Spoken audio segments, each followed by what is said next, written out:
Okay. Yeah.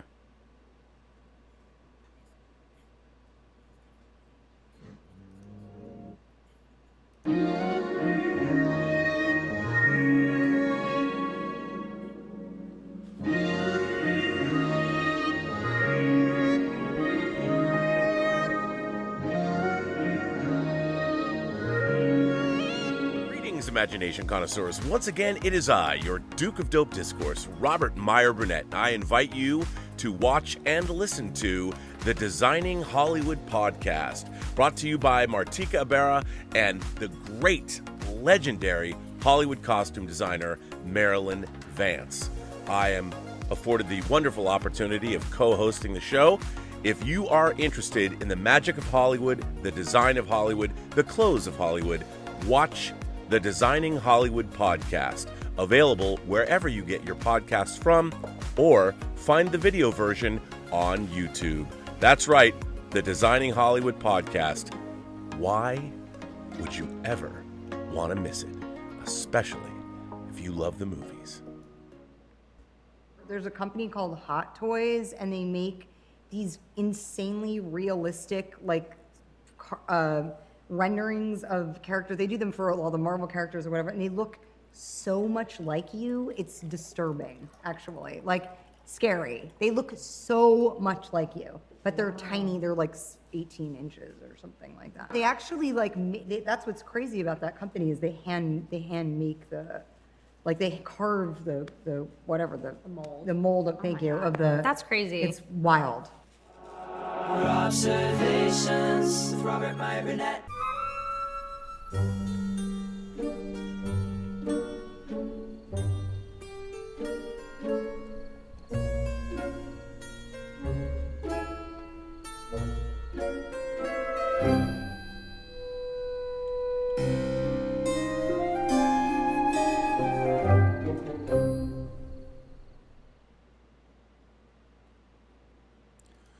Well, greetings, imagination connoisseurs. It's Robert Meyer Burnett here, your Duke of Dope Discourse, and it's time for Midnight Musings, episode 9. And we're going to talk a little Doctor Strange in the Multiverse of Madness, but you know what? I can't do that unless I bring in my two esteemed colleagues. You know them, you love them, they're all over YouTube. From Positive Fandom, it's Mmmm, and the 1/6 scale man himself, Lael Rockwell. Lael, Mmmm, how are you? Are you getting ready for Star Wars Celebration? Yes, absolutely. Doing well. How about you, Lael? Yeah, I'm definitely getting ready for it, and my wallet is definitely healing from it. My wallet is literally it was crazy because all right. So let me tell you just real quick this story. So originally, remember we had talked about the Disney tickets, Right? And how we were going to go on certain days. I know you said you're going on Tuesday, right? Yes. Okay. So I was going on Wednesday. Now, here's the thing. So to be clear, both of you are going to be coming out to LA for Star Wars Celebration. Yes, we're both going to be coming out to LA for Star Wars Celebration. Because you got one night, we got to hook it up. You got to come out here to the discombobulated Robservatory. I'm taking you guys to dinner. We're going to party like there's no tomorrow. We're going to be like we meet those two chicks in the Mos Eisley Cantina that are looking at Luke. I'm ready. We're ready. Hey, Toya's ready. I'm ready. We already talked about it. She's excited. I'm coming to get you, all three of you. We're gonna road trip, come down to Diego way, and then I'm gonna roll you back up to where we live. You'll meet the dogs, and we're gonna broadcast from here. LaToya T's gonna be live. Yeah, with us. Let's go. It's gonna be exciting. So check it out though. So I got the tickets for Disney, but I got the wrong theme park. California Adventure. I ended up getting the wrong park. So so instead of getting Disneyland, I got, you know what I mean? But here's California the thing. Adventure, So still pretty good though. You can drink there. Still pretty good. Yeah, you can. But you can't see the Millennium Falcon. Exactly. So this is what I did though. I was like, all right, cool. I was gonna get the park hopper. But then what happened was it got overfilled because of Celebration. Yeah. I was like, man, and I canceled the tickets because I got a refund on because my cousin said, "Oh, don't worry about it. I got you. Don't worry about it. I got the tickets. I'll get you in. You know, because I work for the government or whatever." She got a request back, or she got something back saying she couldn't get them because of the simple fact that Celebration, the overrun Celebration is down the third. I was the other day said, "Well, go in anyway. Check and see if there's anything available." And Lord behold, Disney opened up a floodgate of tickets for every single day. And I managed to get tickets for Wednesday for the right location. It was crazy. Great. Like, everything was nuts. And I scored Disney After Dark tickets for Friday. Wow. Yeah. So it's gonna be my wallet is like, yeah, bro, what was you doing? Like, are you for real? Did you seriously do this to me? Like, literally, it's hurting right now. I'm in pain, but I'm ready. I'm officially ready. I can't wait. And so, yeah. Do you have park hopper tickets? Are you going to Disneyland or just Celebration? I am going to Disneyland. I can't remember all the days. I might have 2 or 3 days worth of tickets for Disneyland. I'm also bringing my mom, so she's going to be going to Disneyland too. So is your mom going to rock up with us to come to the Robservatory? I don't think so. But Come on, man. We got to have your mom live. What's up? Come on. I don't know. I have to see how she's feeling. She's but delightful. We'll see. She can just come on for a minute and go hang out with Elizabeth. Yeah, There sure, is a day bed right here. You know, you can sleep, you can hang out. Mm-hmm. Aw, All right. that's so kind of you. I'll see how she's feeling. I'll see how it goes. Moms do well on my channel. People like the moms. They like the moms. Well, this is exciting. I can't. For those of you who are watching this, I've never met these two esteemed colleagues of mine in person. No idea. No idea. Don't know what kind of perfume wears. Don't know what kind of cologne Lael wears. Don't know how tall or short they are. Have no clue. And that's one of the things I love about meeting people from YouTube. I've told the story when I met Paulie from Latino Slant. He's a big, tall, strapping, handsome young man. I was like, we went and saw Matrix Resurrections together. I was like, I like this guy. Yeah. So it sounds like you're over your laryngitis. Yes, it's finally gone, and I feel like a normal person again. So I'm really happy that my voice is back. That's good. We're happy about it too. I think Gilbert and the dogs are happy as well. Of course, they can't hear you, but I'd like to think they are. So listen, we had the end of Moon Knight and the beginning of Doctor Strange in the Multiverse of Madness. I mean, an embarrassment of riches. Lael, I know. I mean, we're weeks away from Obi-Wan Kenobi coming back, and that second trailer was fire. Yes, it was. Man, does that show look good. Yes, Yeah. I mean, you know what? At this point, I just set myself up for disappointment, but I don't care. I believe in the best. That Obi-Wan show looks great. Yeah. It does. I want to see Uncle Owen give looks Obi-Wan a mouthful. Yeah. Come on. And it looks like he's doing that. It seriously looks like he's doing that. Okay, before we start, I gotta. And you know what? He has every reason. He does have every reason. Now, I gotta weigh in on something. Yeah, all these people, I was talking about this on the John Campy show. All these canonistas. When I left you, I was but the learner. Now I am the master. Only a master of evil, Darth. Everyone's like, well, in Star Wars, it was insinuated that they never saw each other again after what? After what? We don't actually know. Now, I maintain this. I'm going to run this by you. Tell me what you think. When Darth Vader says, when I left you, I was but the learner. Now I am the master. He was a learner of the Force. He was studying under Obi-Wan to learn the Force. What he is the master of is the dark side. So that's, in my mind, so when they meet up again, he's still learning. He's still learning to be a Sith Lord or whatever from, you know. And so when he says, when I left you, I was but the learner, that was learning. He was a Padawan. But when he meets him as Vader in A New Hope again, they haven't seen each other in like 10 years. Vader has mastered, he's a Sith Lord. So when he says, I am the master of the Sith, the way I never was the master of what the Jedi were interested in. So I don't think it breaks canon if they meet in Obi-Wan, which they're going to do. What do you guys think? Am I wrong? No, you're not. You're not wrong. here's the thing: is like that statement. It speaks volumes. In him saying, "I was but the learner." Yeah. We're in a phase where right now, and even what we've actually seen with most of the trailers, what we know from the end of Revenge of the Sith, is that he is now under the tutelage of Palpatine himself, Emperor Palpatine himself. Yeah. You know what I mean? So also, it's not just the Force that he's learning. He's also learning himself. You know what I mean? He's learning who he is, what he has become, the sacrifices that were basically made. In his mind, he killed his wife based on what Palpatine told him. So he's a tortured soul. He's a tortured soul. He's brittled by anger, rage, frustration, Yeah, man. and he's reckless at this point. So that speaks volumes. And the thing is, there was no date. They didn't say any particular date or particular moment. They didn't say, he didn't say, when last I met you on Mustafar, when you cut both my legs and my other arm off, no, he didn't say that. He just said, when I last left you, I was but the learner. Now I am the master. So what he's basically saying is, again, you know what I mean? From the time that he met, or they may have met once again, in which we know he probably was bested somewhat, or we don't know if he was bested by Obi-Wan. Maybe it was a draw.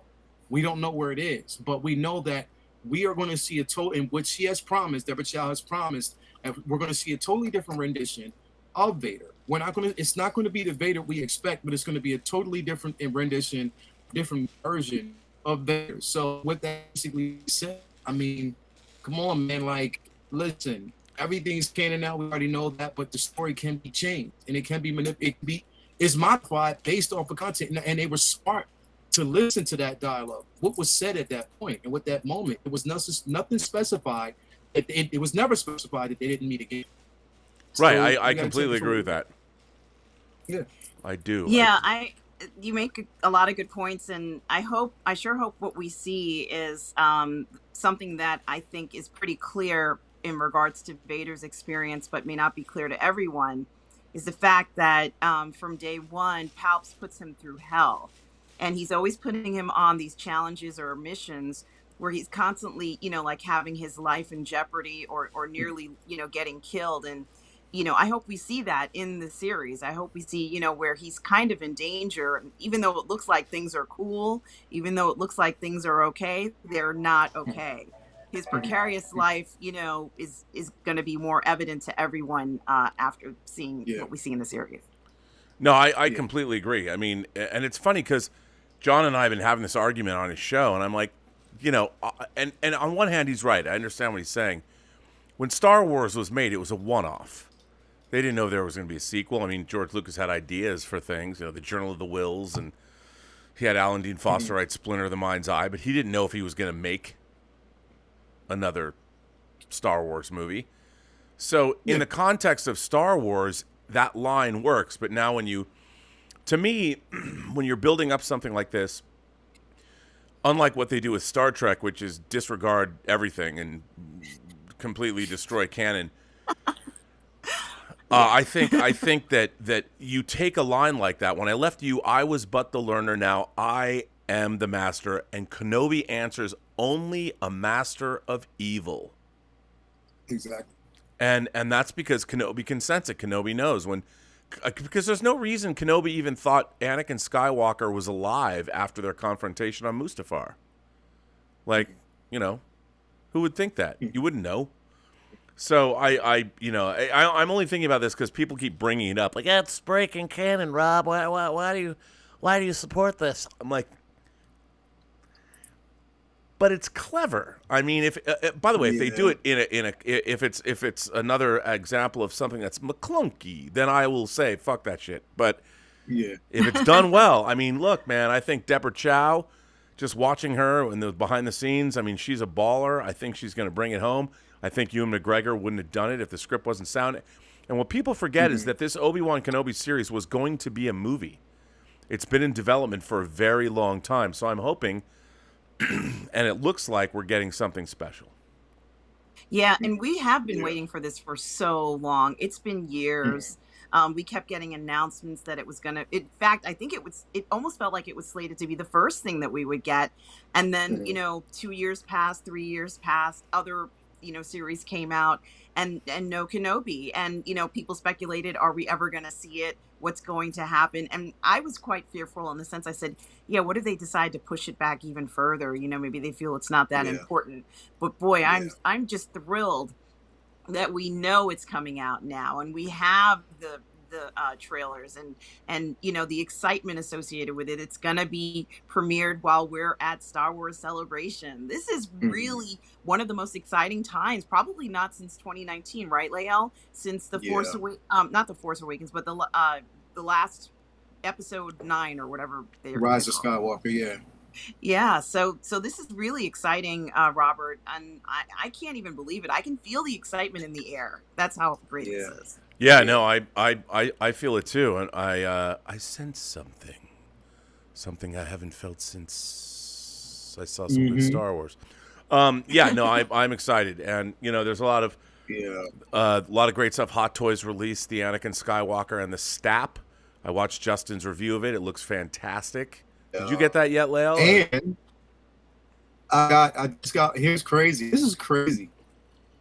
Every so often, this is the first time in about, I'd say, a year or so, maybe a year or about a year, that I've actually got a notification from Sideshow that a figure is on its way. And that was the one, that it's arriving earlier. It's going to be in the warehouse on Tuesday.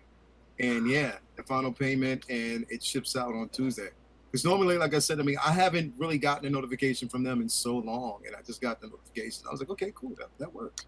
So, we are getting more notifications from Sideshow these days, aren't we? Yeah, we're getting some delays, but we're also getting some notifications of figures that really they're focusing on. And I think Star Wars right now is initially what they're focusing on, knowing that Celebration is coming. They're going to have Sideshow's going to have a huge presence at Celebrations. So we know to expect something. So I can't wait. I just got a bark box, so the dogs, when I get a bark box, they come up and they the treats. Buddy, yeah, you like the treats? You like the doggy treats? No, you gotta let Tallulah's gotta get one. Now you get down, Gilly, get down so Tallulah can get up. Yep.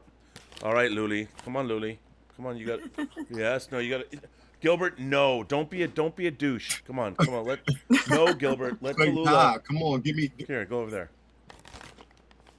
Come on, Gilbert, no, down, buddy. You gotta get down. Here, Tallulah, come on, you come up.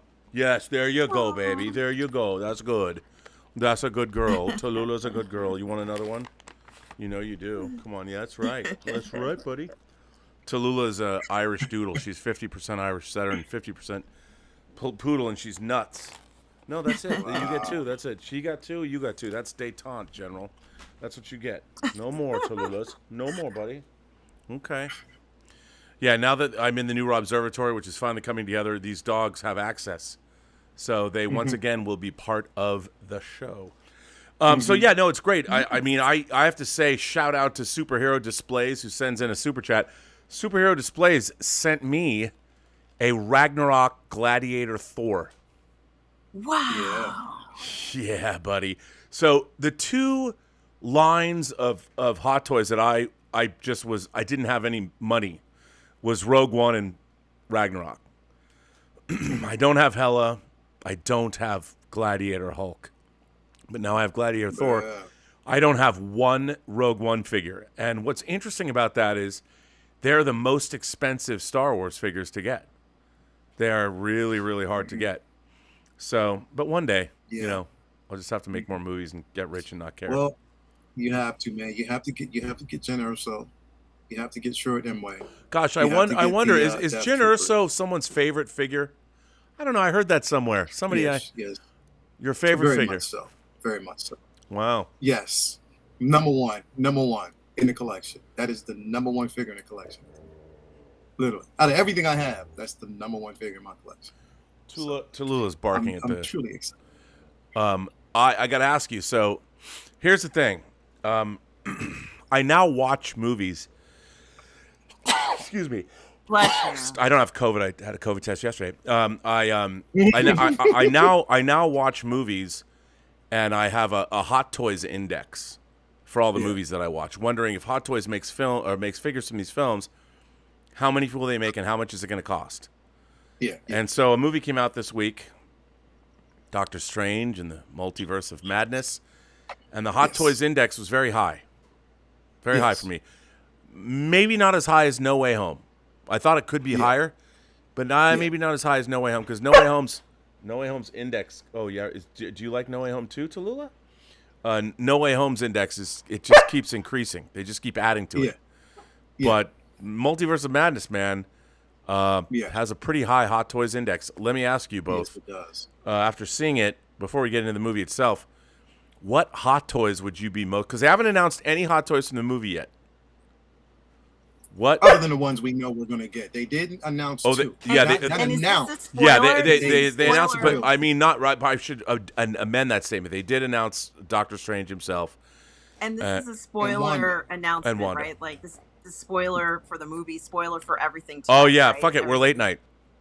Okay, so Anson Mount is Black Bolt, bitches. What up? Come on. Hell yeah. I been out a couple days now. If you haven't seen it. By the way, I could not the balls on Marvel to bring back Anson Mount as Black Bolt. I was just like, brah fucking Hell yeah. He's having a good week. Strange New Worlds debuts, and now he's Black Bolt again in a movie that made $200 million domestically. Anson Mount, I hope he's going home to his wife, or if he has one, like, who's your daddy? I am. Like, literally. And that was going to be, okay, so here's the thing. I want them all, but if I had to choose one that I want the most, and it's going to be crazy, and I know people are going to be like, you know what, why? What?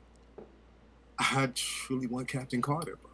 Oh, dude. I mean, we're getting animated Captain Carter, but I want Captain Carter. I do want Captain Carter. I want Captain Marvel, too. I do want that. Dude, Lashana Lynch? Come on, dude. Come on, man. Give me that, because her version of Captain Marvel was phenomenal. So give me that, and she was a brawler. She had more attitude, and yes, I want that version of it. But yeah, I mean, of course, like I said, they teased both Strange and they teased Wanda. So we saw that. Hell, give me Charles Xavier. Give me all of them. Charles Xavier in his chair. Don't forget the chair. In his chair, definitely America Chavez. I definitely want America Chavez. Wong, give us a Wong. Dude, finally, I've been begging for a Wong. Wong, I mean, the badassery on display by Wong MVP. Yeah. He's an MVP player for the whole entire Marvel Cinematic Universe. They should just put him. By the way, Destiny Captain re-upped his membership. Thanks, Destiny Captain, being a member for 16 months. But yeah, like I'm thinking, I want America Chavez. I want her. Yes. I want Wong. Definitely. But in terms of the Illuminati, I mean, why not give us all of them and give us the chairs. I want the chairs for everybody. Yeah. So, yeah.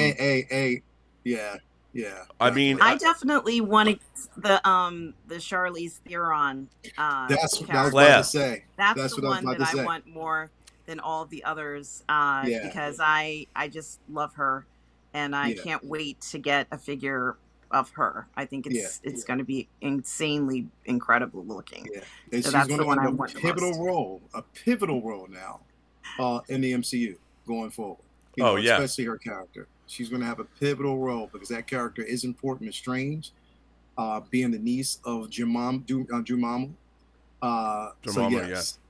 Yeah, it's going to be a huge thing going forward. So I'm so excited. By the way, our man Stubble McShave, who's also a member, says, I think two more important lines are, he's more machine now than man. And how does he know if they haven't met? And Obi-Wan once thought as you do. That's a good question. He's more machine now than man. So obviously he knows. But I mean, that he knows because they've met. They've met in the Obi-Wan series, so he knows Vader's more machine now than man.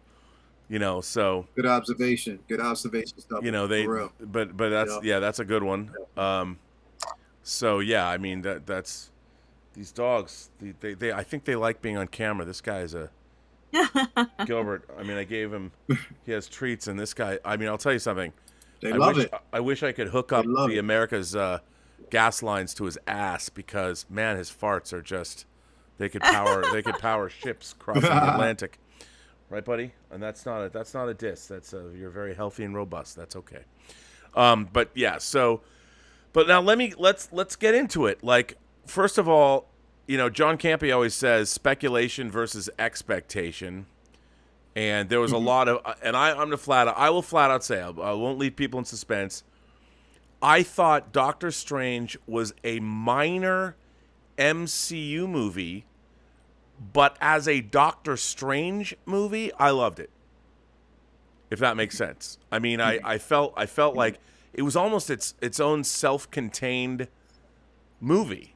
And I felt like I was reading a giant-sized summer annual from the Doctor Strange series, and I really enjoyed it, like, because I love the Sam Raimi going full on Dark Man and the Quick and the Dead. I mean, it was total Sam Raimi, Evil Dead, total Sam Raimi. I just thought it was fun, and what I liked about it was my expectation was it was going to be completely tied into the MCU, and it was kind of in a way, a standalone adventure, even though it dealt with Wanda and there was all this stuff going on. The greater MCU, it had very little effect on it, really. I mean, other than the fact the multiverse was cracked open, but we knew that in Spider-Man No Way Home. But it was kind of a Doctor Strange adventure. Like, there's no one's going like, why didn't he call the Avengers, or why didn't he call other people? I didn't feel it like that. I mean, Doctor Strange, it happened, and he went to Kamar-Taj, and he's like, this bitch is crazy, and she's coming here, and she thinks her kids are alive or whatever, and I liked it. I mean, I really enjoyed it, and I love that it felt like a great B movie set within the MCU. If that makes any sense, even though it's not. It's a total A-list movie, but I thought it was a hoot. What do you think? I have mixed feelings about this film. This film certainly does not suck like some of the comments that I've been hearing. There's, this film was okay to me, but it wasn't one of my favorites. And the main reason why it was not is because of really just Wanda and what they did with her in it.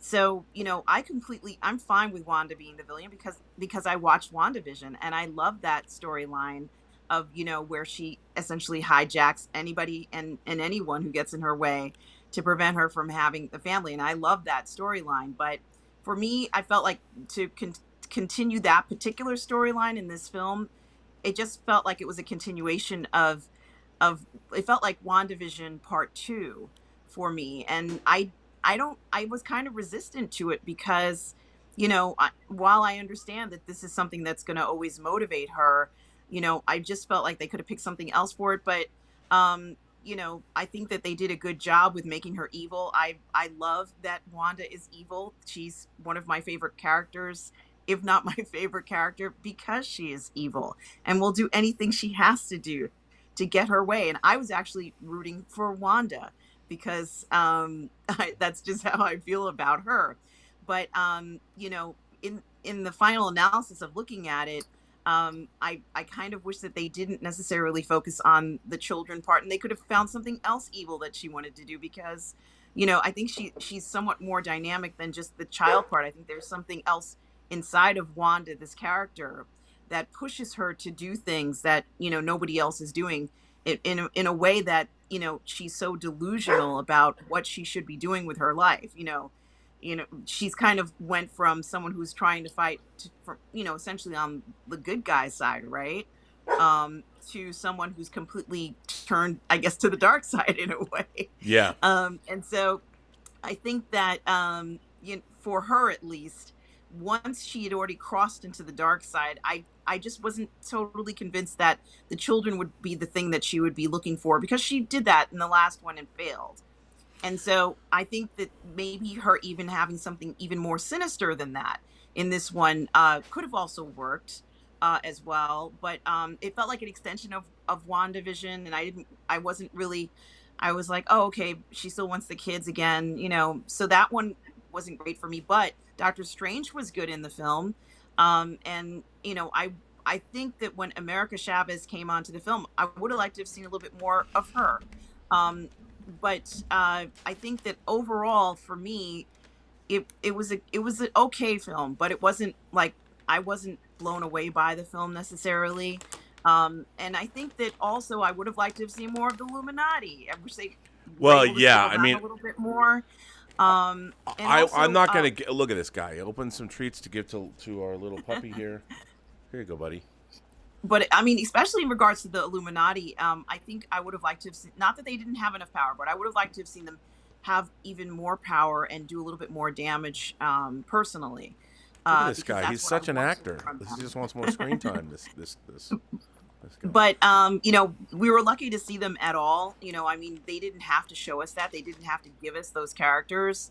And to No. see them in live action was like I couldn't even believe my eyes because, you know, after I saw them in I can't remember what the animated version was, but you know, I didn't think we were going to see them again, and to see them alive this way, you know, of course I wondered, you know, we couldn't see you know, Black Panther's character for obvious reasons, but I said, gee, were they going to do something with that? You know, this was something that was playing in my mind because of all the characters that were in those that we saw in that. So Oh yeah. I almost wondered if we were going to see him, because I think that if we'd seen him, that would have maybe blown a lot of people's minds in this one. But just in regards to that, I was like, okay, you know, but I think also for Doctor Strange, it was good to see him. And I felt like he was almost the same way he was in Spider-Man No Way Home, in a Yeah. sense, even though this is his film. But, you know, that's okay. Like, he doesn't have to be the dominating character in every single scene and everything. Like, it doesn't have to be that. But, you know, I almost kind of am thinking that if Wanda did, the motivation was not the children again, and it was something else very sinister, like maybe something connected back to, I don't have absolutely no idea.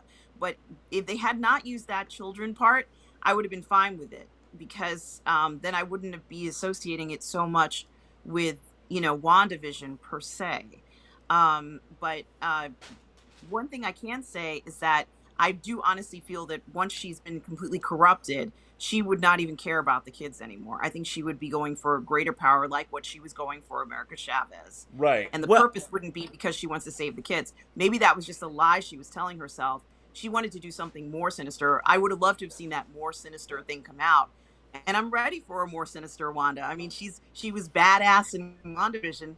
Make her even more badass in this. She wants to do what? You know, like, we knew she kidnapped people. She's accustomed to kidnapping people. Like, this is, you know, this was, I thought, the first thing that I had thought about, and I mentioned before, was is it called Raising Arizona? You remember Raising Arizona, how Holly Hunter wanted to have that kid, and she and her husband went and stole the kid? yeah, because And I was his seed could find no purchase. That's right. And, you know, it was kind of a crazy, goofy thing, right? But Wanda kind of was a maniacal person who planned to do all this and had a very strict regimen. And it didn't work the first time. So I thought to myself, she's not going to go ahead and try this again because, you know, maybe she wants something to do more sinister. Maybe she needs the kids for a more sinister plan. So that's something that I kept thinking in my mind, is that, you know, especially when in WandaVision, there was this thing with her brother. Maybe she needs the kids to, like, resurrect her brother or something. So I keep thinking that the goal is not actually that she wants to have the children because she cares about them. It's because she needs to use them for some other purpose, and the children are the key somehow. But so that's how I felt about the film.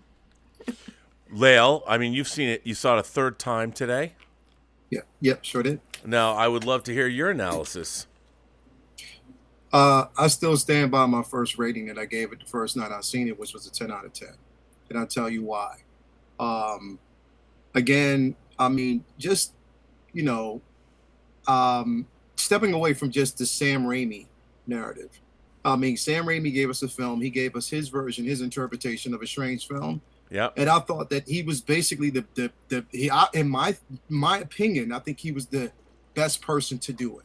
I agree. Based off of the simple fact that, again, we're talking about Doctor Strange. Anyone who knows the narrative and his storyline in the books itself, this is the Strange that we actually needed to see. This is the version of it that a lot of people didn't think they needed, but they needed. You know what I mean? Because now you see the extent of his ability, and you're starting to see it more. And you're going to eventually see how he does become and regains the Sorcerer Supreme moniker. Now, The reason why I like this film so much is because of the simple fact. Now, in to echo, or not echo, but just to kind of speak on what you're saying, the children were the motivating factor, which we actually got a chance to see at the end of WandaVision. Yeah. When she had the Darkhold, when she basically got that book, the children were the motivating factor because you can hear it's echoing in her head. She just lost.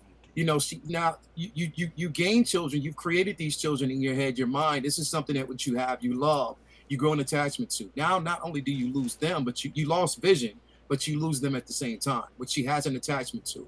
Of course, we know that the Darkhold, that book that she has, it does molest and it takes over. Yeah, it possesses. I mean, she was. It possesses them. It just takes. It just mainly just. It takes over everything. The more you use it, the more you read it, the more a part of it it attaches itself to you. So the thing is, it's the power, but it feeds off of your most, the most desirable thing for you. In her case, it was her children.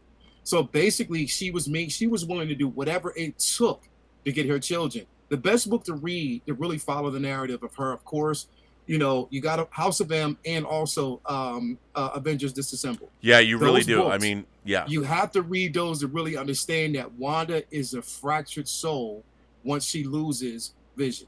When she loses her family and her children are taken, she is a fractured soul to the point that she's willing to do any and everything possible to have those things back.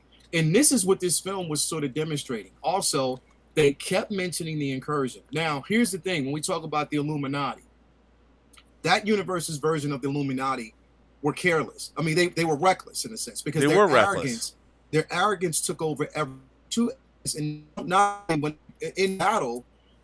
I mean, come on, man. You're gonna actually tell. Why would you tell Wanda Black Bolt's ability? Just let him do what he has to do. But no, you tell her, oh yeah, with one word he can, and then she was like, okay, with mouth. You know what I mean? And that's it. My thing is, they weren't working in unison. Even when you saw both Captain Carter, Captain Carter and Captain Marvel fighting, they weren't fighting as a unit. They were fighting separately. There was no strategy at that particular point, and they were the two biggest guns between them. Well, now that you took out Black Bolt, you had them two left. So the thing is, the reason why they were wiped out as quickly as they could have been, or that they were, is because they were arrogant. Even when Strange warned them that she was coming, they just, we can handle her. No, you can't. And they didn't realize that. So her motivation and the power that she basically had, it kind of adds up. And I love, she to me, her and America Chavez were like the MVP of the films for me. And the reason why I say that is because America Chavez was the vehicle. She was what Strange needed at that particular point. And for everybody else to see that Strange is good. This is the good version that we have. Right. Wherever they went, no, you need to understand it's not the same individual. But at the same time, she in herself, you see a different Strange because instead of him being selfish, he's now selfless. He's more selfless than anything now. Because his primary goal at that point was to protect this woman. Filming live. So I love that portion of it. I love the simple fact that they kept mentioning the incursion. I loved even at the end when he was talking about, look, I want someone to love. I want to actually have someone to care about me, but I'm afraid. That was an entry. There was a door opening because at the very end, when we saw Clea, I was like, yep, that was exactly what they were going for. And I knew it. I knew it because if anybody knows his relationship with Clea, they are an item. And if you read the death of Doctor Strange, you know where Clea's story is going right now. So I'm telling you, I loved even bro, the Beethoven score that they actually used when they were fighting. That score and the emotion behind the score and why it was written, it was a duel. It was basically a duel. And it was a drawn emotion between two individuals. And I like that they used that because it was just like a device used in between. It was so much that was done in this film that I loved so much. And I was excited about it. And it took me, the thing is, the first time I went, I was like, I loved it. Second time I went, I loved it. I needed to see it a third time to make sure and put the stamp on it. That's you see it? And look, everybody feels their own separate way. I understand everybody feels differently about the film. It's just, in my opinion, just my opinion alone, I loved it and I gave it a 10 out of 10. That's it. That's cool. Well, Wow. And I will say one more thing: Secret Wars. Well, dude, they're totally leading up to Avengers: Secret Wars. I mean, it's like Battle World is coming and all that. Now for me, I have to say this. You know, I because I reread Avengers Disassembled, and if you read that, Doctor Strange comes after the Avengers have been destroyed, and tells them that there is no chaos magic, that Wanda is, and it was so my expectations were ultimately that there was going to be more happening. Like, you know, I was expecting Wanda to bring back the mutants, you know, by saying whatever, and but the thing is, I saw the first 20 minutes at CinemaCon last week, and I love the first 20 minutes. You know, you see Protector Strange, or whatever they're calling him, with America Chavez and battling in that dimension, trying to get to the Book of Ashanti, and then it cuts to New York, and they're firing Gigantus. What's his name? You know, and I loved it. I mean, I loved him going to the wedding. I love what's-his-face showing up and them having a conversation. And he's like, I was blipped for 5 years. What do you want me to do? You know, I loved all of that. The first 20 minutes I was totally in. And I mean, I just loved it because, I looked at it. I'm a big Sam Raimi fan. Full disclosure, I worked on Army of Darkness. I was a PA, a production assistant, for the crew that did all the Evil Ash stuff. I was at the castle set in Acton, and it was so. And I'll tell you, I have a Sam Raimi story. So my first ongoing job in the motion picture industry, I was hired in 1989 as a young whippersnapper to work for Bill Young, who was the senior vice president of production at Warner Brothers. So I was on the Warner Brothers lot every day. I had my own office on Warner Brothers. It was fucking great. And I became really good friends with Lisa Henson. And Lisa Henson's Jim Henson's daughter, and I had a massive crush on her, and people thought we were sleeping together. We were not. She was like my big sister. And she even took me to Amblin Entertainment to watch the Academy Awards when, and I was probably stupid. She's probably like, hey, we should go out. But I didn't. I was like, oh, my God, you're so amazing. But so anyway, Lisa Henson was friends with Sam Raimi, and she introduced me to him. And he actually signed my Japanese Laserdisc of Evil Dead, Beast, Witches, Sam Raimi. And I was on the Warner lot, and there was like a snack stand, and I would go there and grab like an ice cream cone in the middle of the day, and he was there, and he was at the snack stand in front of me, and he's like, "Hey man, you're Lisa's friend," and I was like, "Yep, I'm Lisa's friend." He goes, "We're here, we're scoring my new movie Darkman, which my effects company had worked on." And he's like, why don't you come check it out, man? Danny Elfman's here. We're laying down some tracks. And I'm like, what? So I went to the recording stage, and I was there with Sam Raimi, and I met Danny Elfman and watched them record some tracks for Darkman. And I'm like, wow, dude, this is rad. This was so awesome.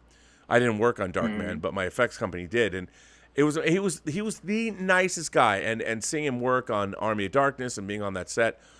So this movie was so Sam Raimi, like the way it was shot. I almost see this movie. I mean, as I said, it's almost like a standalone movie. I felt like I was watching a '60s Hammer movie. Like it has nothing to do with this, but like The Devil Rides Out or something. And I just enjoyed the heck out of it. And I think that I think people wanted it to be because all of this was sort of inconsequential to the MCU. Even the post-credit scenes. I mean, you see Clea, no one knows who she is.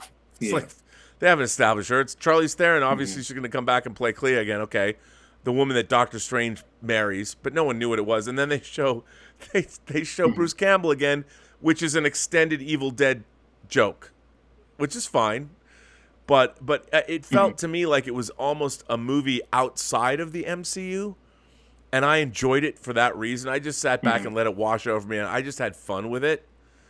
I mean, I think everybody expects these movies, and it's so funny because I think Phase 4 of the MCU has been all over the place, but kind of by design. Because when the Marvel Cinematic Universe started, you had Iron Man, and if you go back and watch the first Iron Man movie, it is a very grounded, very simple film about Tony Stark, a man who is discovering his conscience and confronts what his legacy does to people, his arms around the world. And if you think about it, he ends up fighting his mentor, who's in another suit from his own stolen armor, but the world is not at stake. Yeah. They're battling for a company. And it's refreshingly singular, because if there was never an MCU base, if Iron Man didn't make $500 million, there never would have been another MCU movie probably. When you go back and you watch it, it's kind of unto itself. And even though we're dealing with Wanda and coming off of WandaVision and her history, it did feel like a self-contained thing, and I loved it for that reason, because it was just goofy and wild, and it felt like what it would be like to read a summer annual. Like it was just kind of a standalone story. They come back, Comertage is being rebuilt, and America Chavez is training, and it's almost like, well, lots of people died, but hey, we're rebuilding. It's fine. It's okay. And I liked it, but and I think, well, I was gonna say, like with Wanda. No, what were you gonna say? Well, the thing with Wanda is, I really liked, if you're dreaming as she could, and we learned that they both Strange and Wanda were dreaming, because Wanda's a Nexus being. So if she's dreaming about a world where her kids are alive, these kids, the only reason she was conjuring them up is because she'd already dreamt of their reality. They didn't say that, but the reason that she was able to conjure them up, and the one thing that bummed me out about Doctor Strange was I expected a lot more ties. Like, you would have found out that Evan Peters, Quicksilver, was really the Quicksilver from the Fox X-Men universe, not Ralph Boner or whatever. Yeah. And he showed up because she's been dreaming about the multiverse this whole time without knowing it. And that's why she conjured up these kids, because in another reality, they were her kids. And I think they could have done more with that and tied it more in and put more of a bow on it. But for what it was, I enjoyed it. I had a great time with the movie. I thought it was a hell of a lot of fun. I'm seeing it again tomorrow at the Chinese Theater at 3:30 in 3D IMAX, bro. I can't wait, because even Kevin Feige on the red carpet, I'm still a huge fan of like, I've got a lot of 3D Blu-rays here. And I'm a huge fan of home 3D because it's properly calibrated. And after Avatar, the studios killed 3D because they didn't have great projection. But, man, when it's done right, seeing it at the Chinese with laser projection, I can't wait. Can't wait. Yeah, hell yeah. Hell yeah. Hell yeah. I see, the thing is, it's like, again, we know now that, from what information we got from Kevin Feige from, the red carpet event, the premiere of the. Oh yeah, he said a lot of stuff that was really interesting. Yeah, he said a lot of stuff as to where we were going. Also that they had just come off of the retreat. They were that they were on. To kind of sit down and well, he went back. They're still on. I think they're still on that retreat, because when still on that retreat, Kevin Feige came to CinemaCon, he said, "Look, I flew in from this retreat. We're planning the next 10 years. Yeah, the 10 years. Yeah, so that's the thing, is it's like, it's supposed to feel like its own self-contained right now, because again, they're still figuring out the direction of where they're going with it. Like, that's still one of the biggest things right now. Is where they're going to go, where they're going to actually take these characters. Where do we go now? Exactly. We got, even, Thor Love and Thunder, that's supposed to basically feel like a self-contained, it's not, even though we don't know, the ramifications yet, because we haven't seen the film. But again, like, with, Gore the God Butcher, we already know he's in it. You know what I mean? We know where this is actually going. Have you guys seen the pictures of Christian Bale as Gore the God Butcher? No. Have not. No, I haven't. Well, no. I seen one picture, but I didn't see him. His face officially as Oh, I'm gonna send some pictures to you guys offline. Okay. I had some pictures sent to me, and I was like, unbelievable. Here, wait, I have them on my phone. I cannot wait. Wait. Not that I here, wait, hang on. I have them on, and they were sent to me clandestinely, and I have to say, I was like, wow. Very, very, very impressive. and I looked at it. Hang on, I didn't realize I've got so much garbage on my phone. So, yeah. So when you see him, hey, I'm going back and back and back. I don't know where they are. Oh, because I was in Vegas at CinemaCon. That's what all these pictures are. That's where they all come from. Hang on. Yeah, I can't wait for that. I cannot wait for that movie. Oh yeah, I mean it's wait. But I mean, while you're looking for it, it's just that I just think that they, again, we're learning where they're going with it with the next 10 years. There's a couple of different things. I can't even see it. I know I can't. I can't let anyone see this. But there's two pictures. If anyone saw this, they would know where this picture came from, and Right. so I can't. Yeah. But just show us offline. Yeah, yeah. You know. Gore the God Butcher, right? Nope, not gonna do it. Not gonna do it. I can't wait. I cannot wait. When you see but the picture, that's it's great. Yeah, but that's what I'm saying. Like, I mean, with these films, again, they're still figuring things out. I believe they have a plan. It's just how to get there, and that's what they're figuring out. I mean, they did say, and it was mentioned that, you know, if you're looking for a huge Avengers tie-in, it's not going to be like it was before. This is going to be something totally different. And I think that was hinting to Secret Wars. I mean, that's the only thing. Secret Wars, Battle World. Yeah, it totally is. is. That I can see this going. And all the different incarnations of characters fighting the multi. I mean, look. And if you see them basically go through the multi, if you see them actually, once you see this film, and Chavez opens up the portal to the multiverse, you actually see the one above all. Not the one above all, but you see the not the one above all. Is it the one above all? Well, Kang. Right? No. Yeah, I think it's the one above all. You get a chance to see him. You see the three heads. You actually see them when they're going through the portal. It's right there if you watch. So this is what I'm saying. Like, there's so many things that are happening. There's so many things that might have been missed. You got to actually see, you know, the Savage Land. You got a chance to see that. You also got to see Superior Strange if you saw the drones that were pretty much flying around. So you got a chance to see that world. There were so many different things here that, yeah, it's a setup for something huge, and I'm excited about it, and I can't wait.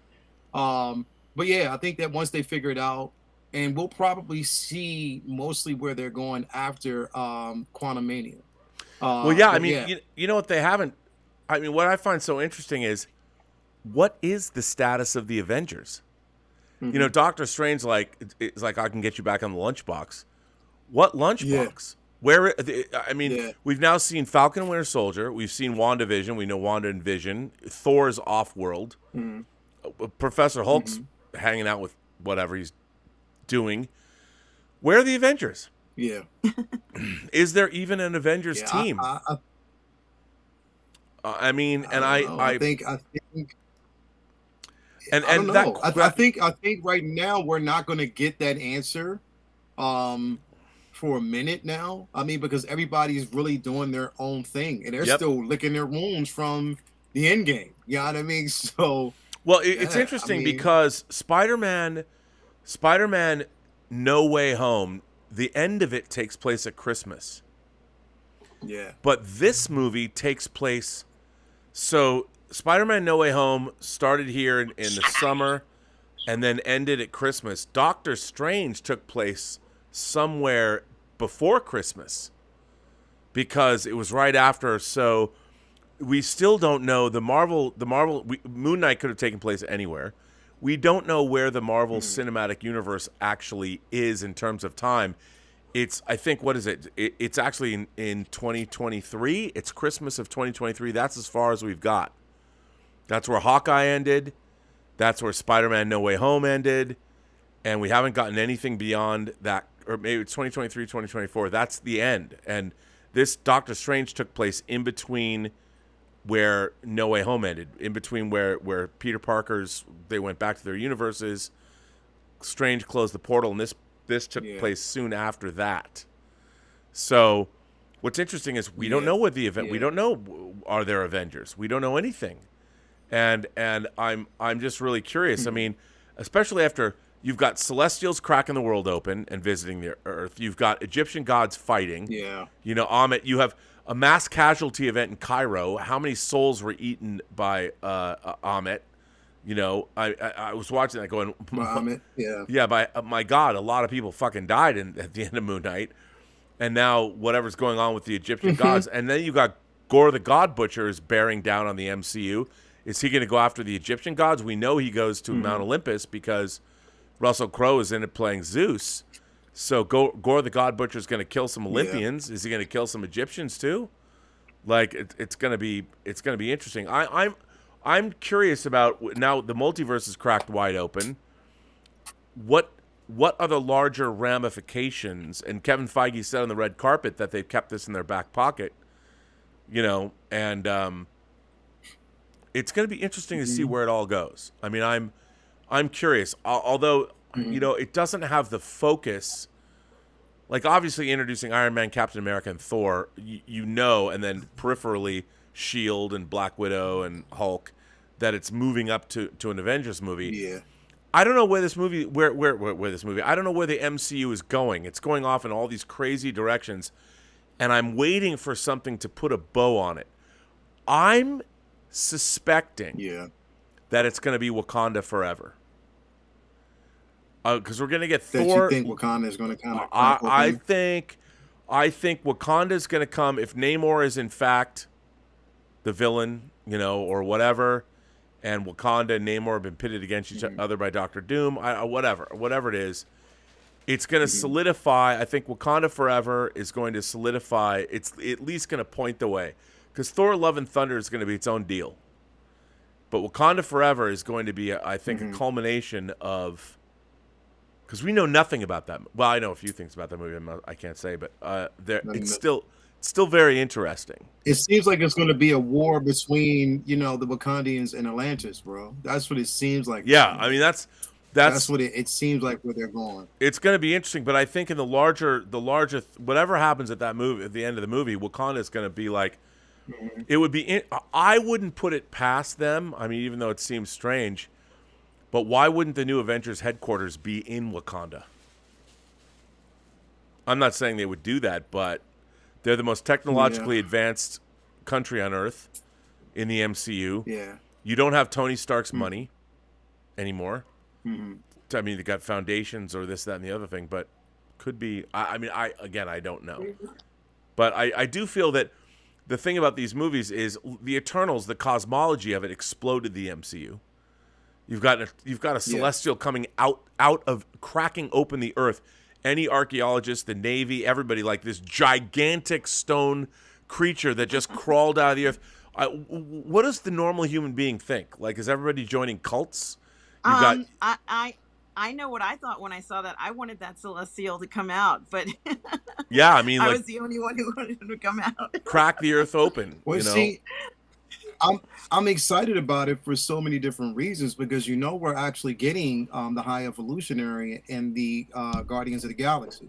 So with the High Evolutionary, we know that, you know, with him, it's gene splicing. You know, he was actually even responsible for both Wanda and, and her brother, with the abilities, partially what they have right now. He was the influencer of both of those particular characters, and on top of that, like I said, he has this fixation with the celestial technology, you know. So he with that head, or with that celestial revealing itself where it was.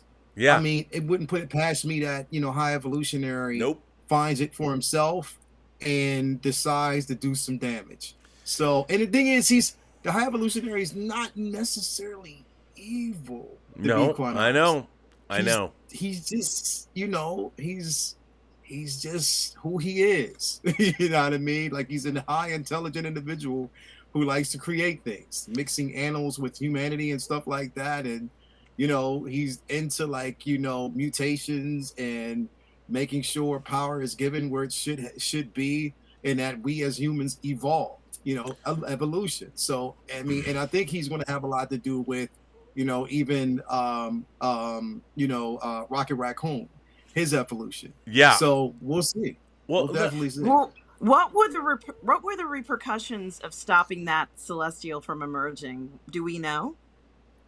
No, I mean, Well, the Earth would have been cracked open and everyone would have died, I guess. I mean, in regards to creation. Oh well, process of creation of the universe and Arashem stuff. said Arashem's got to come back and judge oh, he's going to judge. Earth. Yeah. I mean, the Celestials must judge us. It ain't gonna be We will pretty. be judged.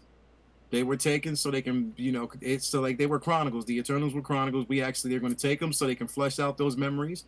And if they don't deem us worthy, he's coming back and wreaking havoc. So, but the beauty of it is the sheer size of this celestial lets me know. It lets me know that Galactus is coming. Like Yes, literally. and let me ask you both this question: does Galactus harvest Celestials? Does he harvest celestials? Yes. Okay, in the Earth X miniseries, he goes to eat planets that Celestials are Yeah. in. Yeah. Okay. Yeah. So if memory serves. He siphons the power before the birth of a celestial. Yeah. But basically, like I said, he has this hunger. It's something that he can't move past. And he doesn't really like the Celestials as much as people want to believe he does. Yeah, no. There's no love lost at all. There's no love lost at all. No, what I find though so interesting, I mean, look, I am a shameless lover of the MCU. I love it. Mm-hmm. When I sat in Avengers, I mean, 10 years ago, I can't believe we celebrated the 10th anniversary of the first Avengers last week. When I sat in that theater, in my lifetime, I've been lucky enough, all the things that we consider classics, I basically saw them all first run. I saw Star Wars opening weekend. I was 10. And it's hard to explain to people what it was like to see a movie like Star Wars. Nothing like it existed. Nothing. There was nothing you could put, oh, it's like this. There was nothing. It was such a sea change. It was so, from an imagination connoisseur's perspective, my 10-year-old, I mean, my brain was already soaked with Twilight Zone and Outer Limits and Star Trek and all the classic science fiction. I mean, my mom took me to see Logan's Run in the theater, and I'd seen... And you saw Alien in the theater. But that was after Star Wars. But yeah, I saw Alien 79. I mean, I got to see all this stuff in the theater and now it seems like, I mean, my God, all this stuff is... but I was deeply, deeply, deeply into this stuff, even as a 5-year-old, to the point where it was almost like holy. I mean, I read these books like sacred texts. There has been nothing in the annals of cinematic history like the MCU.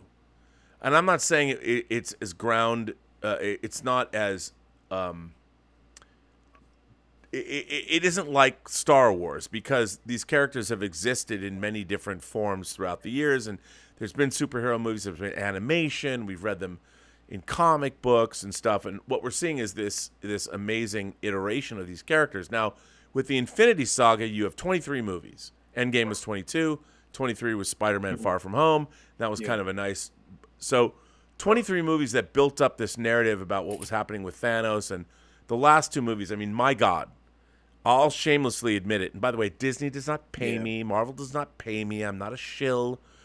Infinity War and Endgame, I would put up, I wouldn't put them on God level tier like Lord of the Rings, but they're fucking close.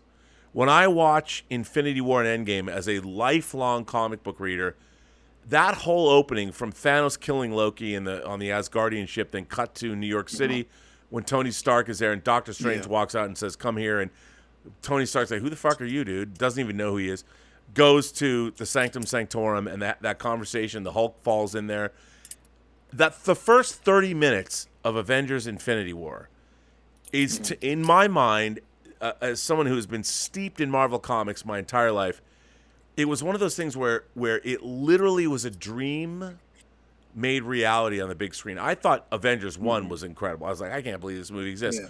But watching Avengers Infinity War and Endgame, and now that they're together and watching them as one thing, it is so mind-boggling to me that they even exist with all of those characters and all of that interaction and all the actors are perfect, and Dinklage has got his star forged and making Mjolnir, whatever. It's so fucking rad. Like, I watch this stuff and I'm like, I can't fucking believe it's even real. Like, I mean, I get so... That is real. It's so awesome. And now I understand Marvel is building.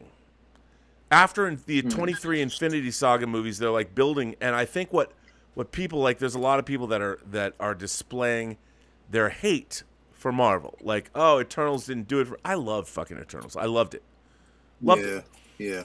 But the thing about Eternals was it was its own thing, and it has these questions, like it leaves you with many questions. How does any of this fit in with the larger MCU? Yeah. Where you know, what's been going on? You don't know. And I think that that's been true of all of these movies. Shang-Chi. I sure hope people aren't hating them, Robert, though. Well, I think I think there's a lot of people that are they're expecting a certain Marvel, and by the way, this is Marvel's fault. They've made us expect that these characters and all of it's going to fit together immediately, interlocking. Everyone's like, what are the post-credit scenes? Like, the whole funny thing about now we review post-credit scenes as if they're supposed to give us something, and I think, like with this movie, if I had made this movie, I wouldn't have put post-credit scenes in it at all, just to fuck with the audience, because the two post-credit scenes in here are fairly inconsequential. And people don't know who Clay is, and they don't, Bruce Campbell. Most people don't understand. Like, he got away with putting an extended evil joke. That wasn't even needed. I'm like, yo, that was not needed at all. But that was Sam Raimi and his lifelong buddy, Bruce Campbell, doing a funny bit. Yeah. But I mean, at the end of the day, there's all of these disconnected parts. And I think people are asking, where's the narrative thrust? Like, where you're building to what? We don't know. I mean, watching Doctor Strange and watching Moon Knight, I mean, I'm like, what the fuck am I supposed to think about this? Like, my favorite character, Moon Knight, is so far away from the Moon Knight that I love, but I love what they did with this crazy weirdness. Like, okay, so these Egyptian gods are eating people's souls. Thousands of people died in Cairo. How are they going to explain that? You've got celestials, you've got Egyptian gods fighting outside the pyramids, and you've got thousands of people whose souls were eaten, and everyone in Cairo could see it happen. Like, what happens? How does humanity accept all of this? What are the religions of the world? That's just like it was strange because it was strange because I was thinking about that even watching Doctor Strange. I'm like, literally, if I was just a pedestrian on the streets and I see Strange walking casually somewhere, I'm running because something's going to happen. Something is bound to happen. Like, even when we saw this post-credit scene and Clea shows up, like, people are just looking. Like, if I see something like that and somebody just actually tears open our universe, you know what I mean? There's like a big plug hole there where you can actually see Drew Mamu's world. I'm out. Like, literally, I'm like, what, do y'all not see this happening? How about the fact that... I think it's like they're just supposed to be mute to it or something. Like, I don't know. Everyone knows who Doctor Strange is. He almost gets into a traffic altercation. He gets up to walk, and he has a third fucking eye. Like, you think people in New York aren't going to be, like, looking at him? I mean, it's... Then, like, by the way... Though, like, because it's like, where he is, something's bound to happen. We have... Well, I thought we were going to find out that Strange was going to help America Chavez find her parents. And I thought that would have been kind of something interesting in there too. And maybe she will, but she thinks they're dead. I think that when that whole thing opened up, she thought she killed them. And I don't think they're dead at all. I think they are somewhere. And, there must be some way to locate them. And maybe Wanda knows. Maybe Wanda is the one who knows how to locate them. They kind of deviated a slight bit from America Chavez's story from the books. They definitely did, because her story is a lot more tragic. Because her people, as if to say, like I said, her entire, civilization, her culture has damn near been annihilated and wiped out, and it's just the children left, and the children are being ciphered for their ability. So there's a lot, with her story, that's a bit more tragic. And I guess they just kind of wanted to stay away from that, and they just chose a different narrative. She might, who knows? But there's a lot with her. Yeah, I agree, and I think it's really really interesting, and I can't wait. I can't wait to see what they do, and I guess it's funny because, for me from a fandom perspective and a filmmaking perspective, I mean, what I want is an interesting story well told, and I found this compelling. I mean, it was not satisfying to me on a number of levels because I expected more that I didn't get, but when it was over and I took it for what it was basically the story of one friend trying to help another friend who was going through a bad time. It was kind of an indie drama. Yeah. It just happened to star Doctor Strange and Wanda. I mean, Wanda, who's went around the bend, and and it was like she's having multiverse dreams of the children that aren't real, but they were real to her because she's had dreams of a world which she actually did have children. And when they in the movie when they cut to her and they have the WandaVision theme music playing, I was like, I love that so much. And she's tucking in her kids, and then they've already explained it that she's dreaming the multiverse. So the insinuation is what happened at Westview was something that happened because she'd been having this dream of another self of hers for a long time. And I really liked that, and I thought that was really horrific. And that's how she conjured the kids. That's exactly right. She conjured the kids from a multiverse that when they were real, and I thought I love that. I mean, the movie was so well edited. It was really well put together as fast as it moved, but they didn't let you linger on these ideas for very long. But they were definitely in the film, and I when I was watching it, I felt for her. I was like, God, man, if I dreamt this every frickin' night, and woke up thinking I had kids that don't exist. And if I was a Nexus being with these magical powers, you're damn right I'd conjure them up, if only to do my dishes that I hate doing. So, I thought I thought her motivation, it was and well done. America Chavez,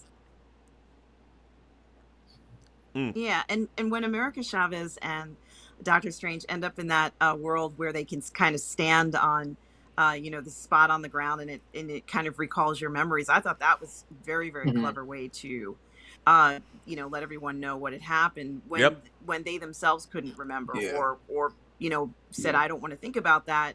Therefore, I'm going to block that out. And I can understand America Chavez not understanding what happened to her because of what's happening to her. It's so traumatic. So while that scene was playing out, I tried to pay attention to it as much as possible. She convinced herself that that her parents were I guess killed somehow, and I thought to myself, well, now that she's watched it, maybe she understands that they're just just like what she's doing, going through into other verses, wherever they are, they must be alive somewhere. So I kind of hoped that at least for her watching it at that moment. And especially since it was a memory that she herself, I don't think she was pulling it herself. It was just something that they said, hey, this is probably a memory that you really cherish. And, she's trying to figure out what happened. I think that when Strange witnessed what happened, or at least saw what was going on, he was able to tell her more about what was going on than she could really understand. And that makes sense. It was very unusual to have something like that happen. But I think there might be even more clues just in that scene alone. But I don't know all the details.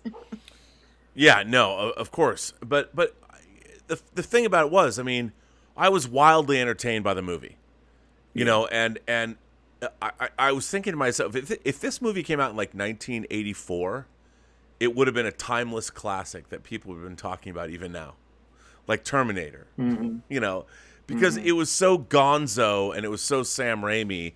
And yeah, you could say like, oh, we're introduced to the Illuminati. I mean, it really was breezed over and they got eliminated quite quickly. And I felt that was lame. I'm like, these characters are introduced. We're the Illuminati. We're guarding. We knew Mordo says, we knew you were coming. By the way, Chiwetel Ejiofor as Mordo, I loved him. when he says hey, I'm so good to see you, and I thought it was great. But the problem is the Illuminati turned out to be just a gimmick. It was just this thing that they dropped in. It was basically an extended fan service moment, and it didn't. They were punks. They were taken out easily, and they had no greater ramification. They all fucking died like bitches, and I didn't like that. I was like, why? You're introducing variants of some of our favorite, most powerful Marvel characters, and they were ineffectual and stupid. And I thought that was kind of a misstep. Yeah. I would have I would like to have them fought Strange and Wanda out of their universe, and expelled them somehow. Because to kill all those characters is to deny the greatness of them. Reed Richards, Xavier, Black Bolt. I mean, I love that Black Bolt, his scream was internalized and blew his brains out or whatever. But still, it's like, come on. These are some of the most powerful and smart Marvel characters. They should have been badasses, and I guess by killing them the way they all went out, I understand what they were trying to do to show Wanda's power, but on the other hand, they diminished those characters by making them go out as punks. Well, see, the way I viewed it was, I viewed it from a different perspective, because I looked at it as if, okay, now we see that variances of ourselves are just as flawed. They're flawed. Right. You know what I mean? Like the variant version of these, because we know that the Reed Richards that we'll have in 616 is going to be a totally different situation. Now we actually have Strange, that once the Illuminati is brought together, Strange can say, well, I did meet the variants of each and every one of you guys, and it wasn't a good thing. So please listen to me and understand that we need to work. And the key thing is, we need to work together, because that group didn't work together. They did not work together as a group. They relied on one individual at the time, which was a powerhouse, which was Black Bolt. They relied solely on him, and then he was taken out of the equation. There was nothing left to really challenge. There was nothing left to be challenged. Again, we're showing and looking at them as they're flawed individuals. So now you didn't see not one individual working together. Like Captain Marvel was not working with Captain Carter. No, and they were working. You know what I mean? If they were working together, it would have been incredible if they were working together to fight her. She would have been overwhelmed. Even if she would have won, it wouldn't have been such a close fight. You know what I mean? It would have been a harder fight. It would have been harder for her. Even if she would have won, it would have been a struggle. No. We didn't get that because they were too arrogant and they weren't fighting as a unit. But I think in 616, we're going to see a totally different version of them, and it'll be more formed. You'll see the level of intelligence that they have together as an actual unit. And on top of that, we may actually get our Namor and another captain, or hopefully, whatever version of a Black Panther that we get, to sit there with the Illuminati. I hope we get that, because it'd be a mistake if we don't. Like I said, I really thought we might be seeing Black Panther with the Illuminati in this film, or a female Black Panther. Yeah, I thought to myself, are we going to see that? And of course, I said, no, we can't, because it's just not possible to do that. And I said, no, maybe they can do it. So I was actually surprised when I didn't see that, but it will be exciting if that's the future for that, because I think that would just be incredible. Well, I like that they've introduced the concept of the Illuminati this way. So, I mean, we need one in our universe.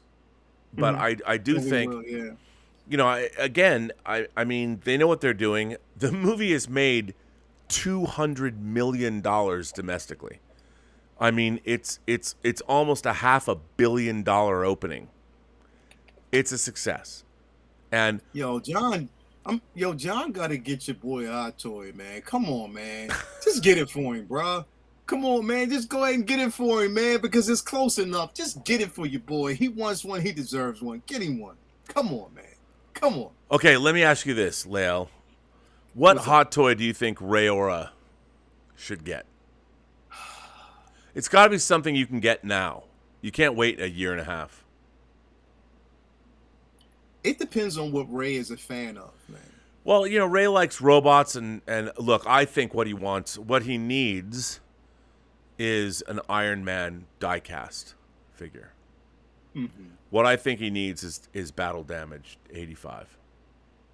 He can get the bottom. Okay, so he can get the battle damage 85. We know also the Mark V is about to be released soon, so that'd be decent. That's from Iron Man 2. We already know Midas is out right now. The comic book version is going to be coming out pretty soon. Dude, I think you and I are the only people that are really loving that. Bro, I'm so excited about it. I can't wait.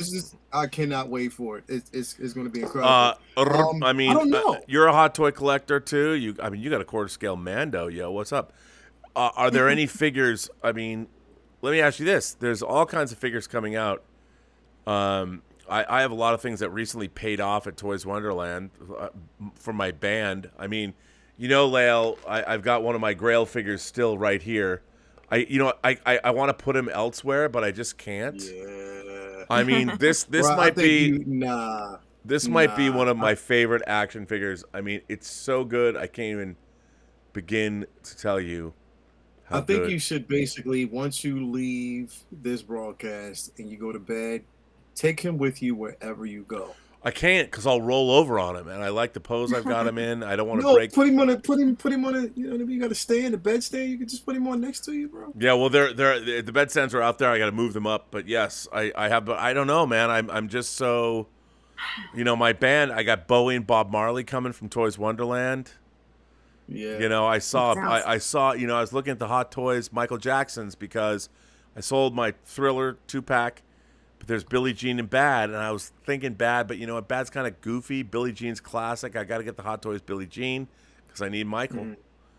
Mm-hmm. So my band, my 6-scale band now includes right now, my band is Freddie Mercury, Prince, John Lennon, Jimi Hendrix, and Elvis. That's a pretty good lineup. Wow. I've got amazing. Bob Marley, and I got Bob Marley, and I got David Bowie coming, Under Pressure, David Bowie, and I ordered Seb. I ordered Seb from the movie La La Land, Ryan Gosling, because he comes with a piano. Yeah. So come on, my 6-scale super group is unparalleled in action figure history. I'm just saying. It sounds amazing. I've been looking at I keep looking at this Princess Leia Yadro, which I have not purchased, but today I was looking at at it again because sometimes I just go online and look at it, and I noticed that they have an Ahsoka Yadro, the one with Rosario Dawson, and I was not expecting to see them ever make anything like that, but they did. And the other thing that I was looking at was this 1-to-1 scale bust of Din Djarin. That a Yadro bust? No, it's just a 1-to-1 scale. It's made of fiberglass, but it just came out. It's like a 1-to-1 scale Din Djarin bust, and I was like, this looks pretty good. So those were some of the things I was looking at. I have to say that when you brought up Yadro, in my mom's house, my mom has collected Yadro for decades. And she doesn't have any Star Wars, but she's got these glass cases, our version of Maji cases. For those of you who don't know, Yadro, it's like Yadro or something. Yadro. Yes. Yes. Yeah, it is a European ceramics, and they make figures. And they're expensive and collectible. And for, moms, they're hot toys. And my mother collected Yadro, collected Yadro for years, and it's so funny because, she's 83 years old now, and I look at her collection. It's amazing. Her collection of Yadro is amazing. It's beautiful. And she said, "Well, when I'm no longer here anymore, you can get rid of all this stuff." And I'm looking at her Yadro figures. I'm thinking, "Oh no." No, I'm putting these in the house. They're going to be. That ain't happening, Captain. Yeah, because they look respectable, and she's got her Yadro is amazing, and these figures are like fired once. Yeah. And I mean, I've looked up they're weird ceramic figures that I wouldn't necessarily be into, but my God, does she have an amazing? If you're a Yadro fan, my mom is she's like the Justin's collection of Yadro. But she doesn't have any Star Wars Yadra. I mean, she wouldn't get it. Like, Star Wars isn't classical. Yeah, whatever. Well, that Princess Leia Star Wars figure is the most beautiful piece of Yadra I've seen in ages, and I do like the Ahsoka one. The Ahsoka one is considerably more expensive, and I haven't figured out why. It's almost I could be wrong, but I saw it and it said it was $3,000, and I was Holy like, wow, shit! Licensing fees and all that. I was not expecting that because the Princess Leia one is, I think, maybe $700, a big difference in price. So by the way, I couldn't figure it out. I have to tell you, beautiful people, we have had amazing super chats sent in to us tonight on this show. Yeah, I just saw. And I would like to start rifling through these, but not rifling through them and give everybody the time of day, because I can't believe how many viewers. I mean, right now, we still have 437 people watching the stream right at this moment, which is that's a pretty great number. I want to thank all you guys for being here. Zach Taylor sends in a super chat and says, could you explain why Doctor Strange was not rated R? The fight scene with the Illuminati and Scarlet Witch was kind of gory. Well, RA, I could say, or pardon me, Zach, the reason, I'll tell you why. Fantasy violence is not rated the same way as, like, if you're making a war movie set in World War II, like a Saving Private Ryan or Apocalypse Now or something like that, where you have real human beings shredded by enemy machine gun fire. This was fantasy violence, so it's on. They don't. Even though it's gory, they feel that it's not going to affect people the way that, say, I don't know, a mass murdering cop thriller would when you see bullets tear through flesh. All of this is fantasy violence, so you can disassociate yourself from it. That's why I think it. That's why it was not rated R. Also, and then Disney bribed them to get the PG-13. Zach Taylor says, goes on to say, actually his things went twice, so there. No, Zach, you go. We're going to go on to Joseph Michael. What seat? Ooh, good question. What seat would you recommend for 3D at the Chinese theater? For 2D showings, I usually sit somewhere in rows K to H toward the center, but would that be too close for 3D? I always sit in rows M or N, and then O and P at the Chinese in the center. It's up above, peripheral vision's dead on to the screen. That's where I would sit. Superhero Display says, the Holy Trinity, baby! Sir R&B, hopefully UPS delivered my thank you gift intact. Dude, I don't even know what to say. I mean, thank you so much for that. Amazing. I don't know what I did to deserve that. Superhero Displays had created a rival to Moducase. And they were going to produce them, but because of the pandemic, it got thwarted. But what they'd done was really, really great. So thank you for that. It was very nice of you to do that. Superhero Displays, I'm sorry that we didn't get to see what you wanted to make, but what you wanted to make was really, really good.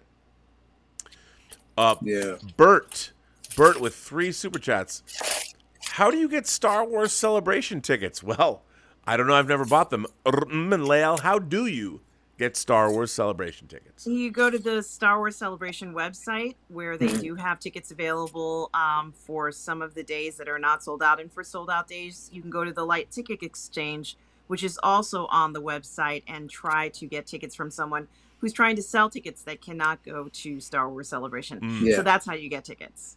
All right. That sounds good to me. Bert follows up with 2.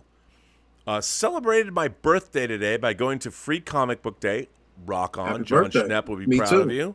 Happy birthday. Spent $200 today. Ugh. Oh, and he scored this haul. This is expensive. Flash Rebirth, JLA Tower of Babel, and House of M, and Batman. I got all those omnibuses and hardcovers. That's tough. But Bert, you have good taste, my friend. You got good shit. That's awesome. Bert also says, Dark Victory plus Court of Owls, thanks to Lael's excitement. Have you read? Yeah, I have the absolute version of Court of Owls. What order would you read those if you were reading for the first time? Well, that's a very eclectic list. I mean, obviously Flash Rebirth and House of M have nothing to do with each other. But I might read those in tandem, only because, Flash comes Yeah. from Multiverse or whatever. I mean, JLA Tower of Babel and House of M, that might make a good double feature. I don't know. What do you guys think? I mean, it's what I would read them in. You bought them, right? I mean, I would read them in your order of excitement. That's what I would do. Just stack them up and knock them down. But I have to say, Bert, good taste. You got some great books. Court of Owls was great. Yes, Galliette Productions says Doctor Strange 2 rules. Marvel needs more movies like this. What do you guys think? Do they? Yes, they do. And why, Lael? Why? Because it's not following the same trope. And this movie's clearly didn't follow the same scheme. Because the thing is, we did get some jump scares. We got some amazing, like, wow, I can't believe they did that moments. Fuck yeah. And I think, look, this movie was tighter than what people would perceive it to be, or make it out, or say that it wasn't as tight. I think it was tighter than what they think. Especially with the pacing. I loved the pacing because, like I said, I thought it was fast. Even the slow moments had it was rapid fire. I mean, this movie, it was breakneck, breathless. It was like woo, woo, woo. Loved it. Exactly. Because the thing is, you've seen two tortured souls. You've seen Wanda, who was basically scarred because of her children. You see, Stephen Strange literally living with a broken heart.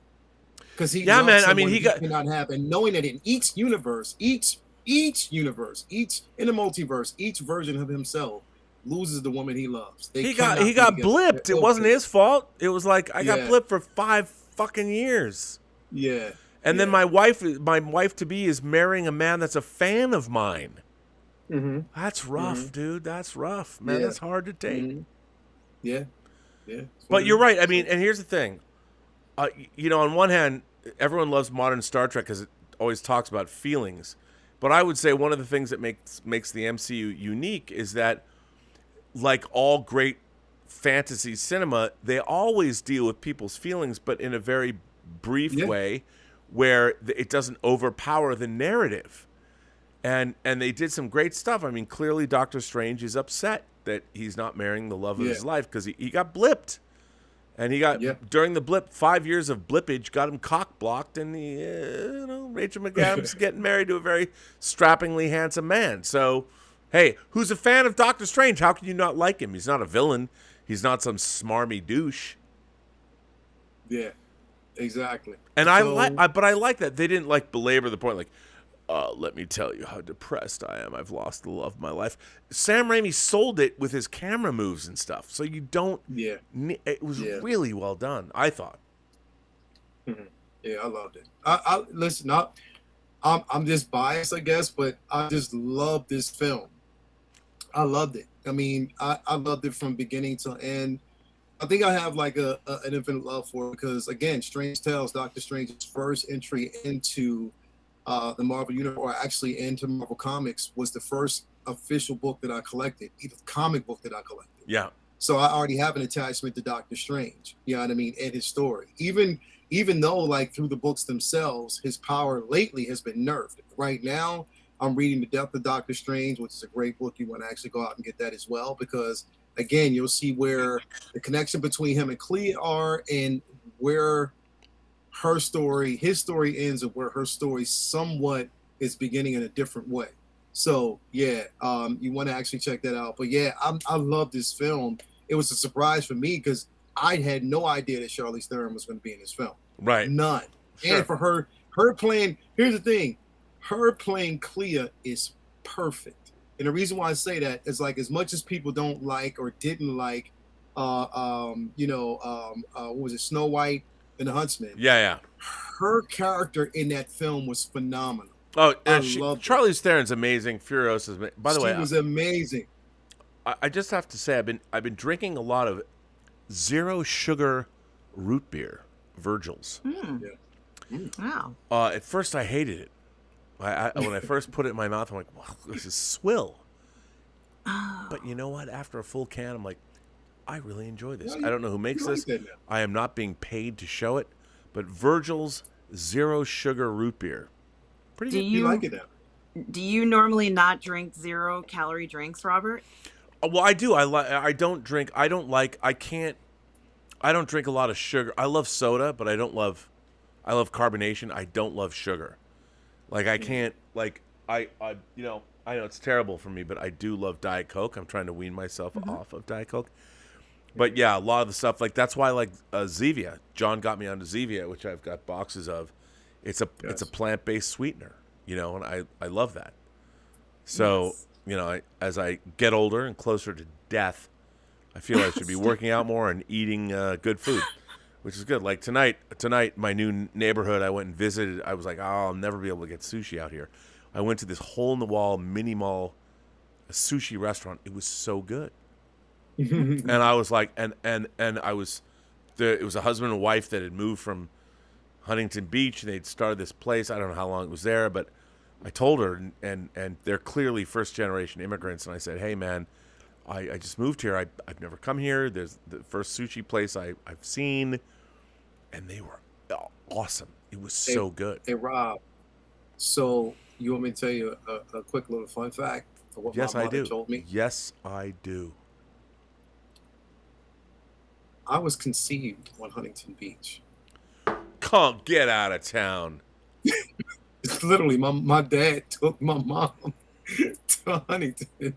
They went out to California. That was basically, I guess they said, where I was conceived. Da-na-na-na-na, da-na-na-na-na, da-na-na-na-na-na. California, here Lael comes, or his father does on the beach. Da-na-na-na-na. Wow, dude. On Huntington Beach. Fun, I was like, first of all, Huntington number Beach. one, Have you ever seen pictures of it? Have you ever been there? I've been to Huntington. I've been to Huntington twice. Oh, so But the thing is, this, you got to go to the Yeah. spot where you were conceived, because I sex on the see, that's beach. thing. I don't want, because here's the thing. I had to tell him. I was like, number one, why did you tell me that? Like, why would you tell me that? Like, you know what I mean? I don't. Well, because I'll tell you, a true coxman stays away from the beach because sand granules is not your friend. I mean, It's not. especially if you're not No. manscaped. You and I have to say, No. I have to say Hell no. that I could tell a story. I told a similar story in the movie Free Enterprise, but I could tell a story of a time where I was on Zuma Beach, the only time I was ever on a beach, and I almost got arrested by the police, me and my partner, and we were on this downslope, and the searchlights were going like this, and they were missing us. And I was like, we have to just stay down like this. And she's like, well, go down lower. I'm like, okay. So let me just tell you, I pride myself on the work I do. And yeah, so while the cops were looking for, like, I don't know, drug dealers, cartel people, they had spotlights on the beach.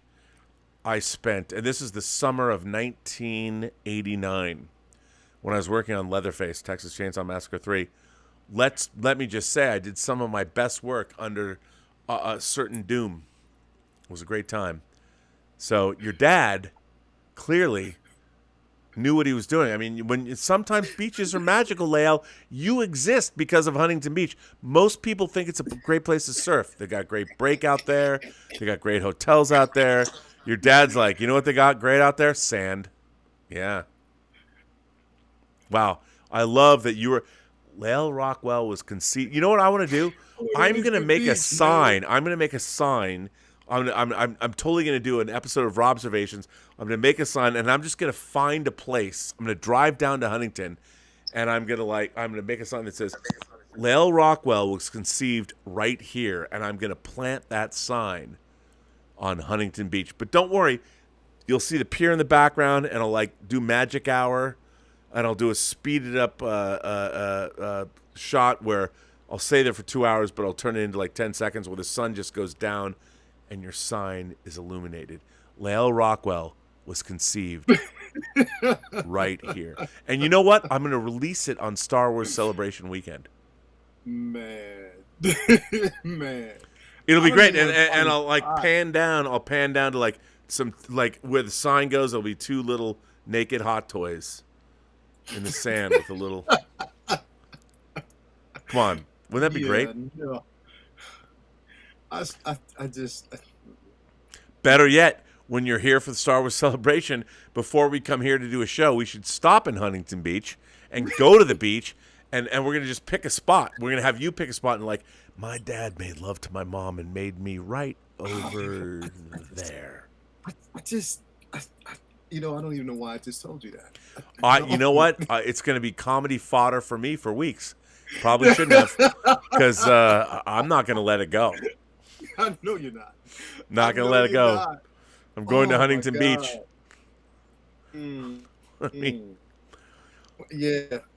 So when you found out that you were conceived on a beach, how'd you feel about that? Yeah.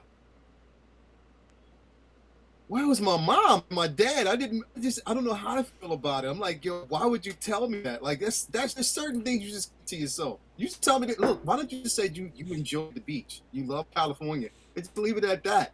Don't tell me that. You know what I mean? And then on top of it, if I was conceived, why didn't y'all just stay? Why did y'all have to move to New York, man? Why did you just stay in Because they were California? on vacation. Man? If they were in New York, they would have felt Yeah, romantic. Huntington Beach is a very fun place. It is. I mean, Huntington Beach is definitely a very fun place. And Huntington Beach, I mean, come on, man. I don't know. Yeah, man. Your dad was like, boom, chicka, boom, bow, on the beach. Come on, Plus, now. basically, they got one of the best Starbucks on the strips over there, too. That's why I got this. Yeah, but when you were conceived, Starbucks wasn't there. I know. I'm not talking about that. Just saying. There was no coffee involved. Boy, I love the fact on Midnight Musings, when we muse hard. It's pretty good. Okay, let me ask you a question. I don't know where I was conceived. Are you going to have the sound system and the theater experience ready at your home when we get there? Oh, yeah. Yes. You are? Yes. I mean, it's a 65-inch OLED thing, but yes. You this place, when the Robservatory is a rockin', don't come a knockin'. That's all I can say. And you'll be able to pick out any one of thousands of movies. You know, you can it's gonna be. I mean, it's funny because it's gonna be right there, and it's gonna be ridiculous. Although I don't know if I can promise a full 9.1.1 experience, because I just don't have I don't have 10 speakers total. But it won't matter. You won't notice. It'll be so loud and awesome. It'll be great. And you know what we can watch? Do you know what we can watch? Purple Rain. We'll watch Purple Rain. We'll watch Purple Rain. Because, I never meant to cause you any sorrow. Purple Rain. I never meant to cause you any pain. Purple Rain. Yeah. I only wanted to see you laughing, Lael, on Huntington Beach in the Purple Rain. I know. Times are changing. We're totally off topic. But you know what? Can we just marvel at this? I mean, can we just stop for a second? Just marvel at this. I love this figure. I mean, this might be. Look at that. Come on, man. It's so good. Look at the glasses. Well, Robert, do you have more super chats to take care of tonight? So we have so many super chats. Yeah, you're right. Galliat Productions, I think I said that. It says Doctor Strange 2 rules. Marvel needs more movies like this. Agreed. What do you guys think? I agree with that. Bloodsport. Yeah, Bloodsport 1 says, I love the Dr. Evil Dead Strange. Bruce, yes. The huge eye gouging Evil Dead 2. The camera angles. The camera movements. Well, I worked on Army of Darkness. I'd say the Sam Raimi-ness of this movie is what made me love it. I mean, all that, just the goofiness. Yeah. It's so much fun. And there's a lot of Army of Darkness in this movie. I was surprised by that. It's It's amazing. Superhero Displays became a member. Our friend Tom Jr. Jackson, who, by the way, is the Lord Emeritus of all goof people. Tom Jr. Jackson says, Marvel, We are all goof people. we are all goof people. Marvel gives you the fan-casted group that people wanted, and Wanda took them away. Ooh, that's a really good point. Love this movie. Goof to see you guys and the gang again. See you in the gang. Tom brings up a good point. Marvel gave you everybody. They gave you Anson Mountain as Black Bolt. They gave you Professor X again. They gave you John Krasinski as Reed Richards, and they slaughtered them all. That's a really interesting point. They gave you the ultimate fan service and then took it away. That's pretty smart. What do you guys think? That's pretty good. I like that. Me myself, I hope to see John Krasinski again. And He was so honestly, good as Reed Richards. Yeah. And honestly, I think that, the director's departure from this film is the perfect opportunity for him to direct it. Yeah, I think that's. Literally. I think all of that's part of it. You think that is? You think that's part Yeah. of the reason why? I really believe that, that this is what's going to happen, and I would love to see him in it. Like I still want to see him and his wife, play that role. I do. I hope he convinces her. I really do. If they do that, I agree. What do you think, to see John it. Krasinski? Yeah or nay about Reed Richards? I think it's okay. I mean, like I said, I felt that this film was okay. It's not one of my favorites, but it certainly isn't a film that anybody should be saying that it sucks or anything like that. Not Agreed. at all. No. No. Mike Alito, one of my favorite imagination connoisseurs, says fans want Wanda to be a hero, but since Westview, she's not. Go back and watch the last 2 episodes of WandaVision, accepted, of course. Well, Mike Alito makes a good point. I mean, Wanda was a villain in that show. What she did to those people was really terrible. And we want to like her. I mean, Wanda is an around the bend, Glenn Close, Fatal Attraction, total crazy. I mean, despite the fact I appreciate her quest for her children, she's fucking nuts, man. And dangerous as hell because she's a nexus. She's being. evil. She's evil. She's dangerous, and for a lot of the time, I almost wondered while I was watching WandaVision whether they were making some sort of statement about the pressures of trying to have a family, and like, should people even want this, and like almost to a point where she mentally peer pressured into having this desire, and is it really that important, and are there options? And like I said, I wanted her to win, so. Oh, dude, I wanted the Borg Queen to win on Star Trek Picard and kill everybody. I wanted it to change things a bit. I think if they had done that and it had a greater obstacle for the show, that might have been a very different spin to it. Certainly would have been very different from what they gave us for that. So I'm with you right there. Just follow that up. Billy the Kid Lawrence sends in a super chat and says, if John Krasinski isn't Reed Richards in the Fantastic Four movie, I'm going to turn Feige into spaghetti too. Yeah, I didn't like. I mean, it really disturbed me watching Reed go out that way. I'm like, Wanda, you've never met these people. Why would you kill Reed Richards? You don't know who he is. It's made me sad. What can you do? Yeah. I mean, again, arrogance played a very, very pivotal role in the reason why they were all destroyed, because there was a level of arrogance. They weren't unified. They were overconfident, even when Strange was telling them what she was there, what her primary motive was, and what was going to happen. They thought it was something. I guess when you look at it, I had this. When we went out of the theater, I had like a conversation with a friend of mine, but he was like, "Yo, they just completely the scene of them, on Thanos' homeworld."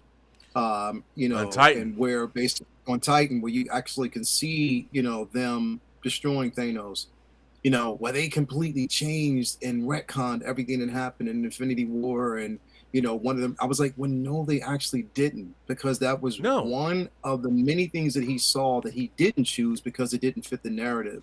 It didn't fit what was supposed to happen. and how we were supposed to get our half our population that was wiped out back. Because in this film, they said he wiped out everyone, and they can only stop him. That didn't mean that they brought everyone back. So Right. again, you know, it wasn't retcon. It was just one of the many alternate realities that was actually seen. But again, you know, with it, we're bound to basically see Reed again. We're going to see Reed again. We're going to see, you know, I believe we're going to see John Krasinski as Reed, because they know, even like every last you know, each time I actually seen the film, every theater that I've gone to, like I went back and every, you know, each viewing, the crowd was screaming for, you know, John Krasinski when he showed up on screen. So that just lets you know that people really, really want him as Reed Richards. So if they don't do it, then it's a missed opportunity. I agree. I mean, and he, by the way, he was really good as Reed Richards. He's really good at Reed. Really good. He's the perfect Reed. Yeah, he was so good. Magic K says, for me, Doctor Strange 2 is more Sam Raimi's Evil Dead vibes than MCU formula. Look, I would agree with that, but you know, the MCU has they keep touching on other genres, like Ant-Man's a heist movie, or Captain America Winter Soldier was a 70s conspiracy thriller.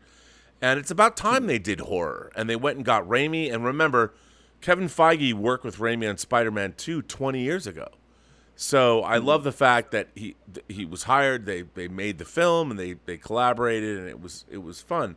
I mean, I think the frustration people are having is that, one, people think it's too goofy, but two, it doesn't have a larger ramification or footprint with the rest of what we've been watching, Shang-Chi, Eternals, Spider-Man. But I'm like, okay, just be patient. At this point, this movie was the 28th MCU film. 28.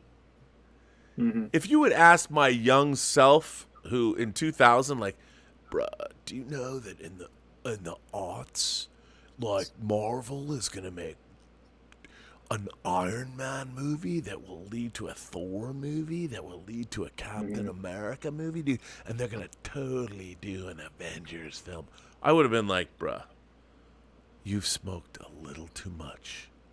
And I would say, I'd be like, you know, one day it's gonna be legal. He'll be like, no way, dude. And I'm like, look, we got both. We got Avengers and we got legal weed. I don't partake of it myself. I much prefer uppers. But it's just an interesting thing to see what the MCU has done.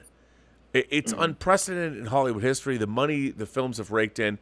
I mean, it's funny because now people think that, well, of course this Marvel movie is going to make $1 billion. I mean, like, really? Even a year ago, people were like, not every movie is going to make $1 billion. But Marvel, it's a safe bet. They're doing a great job.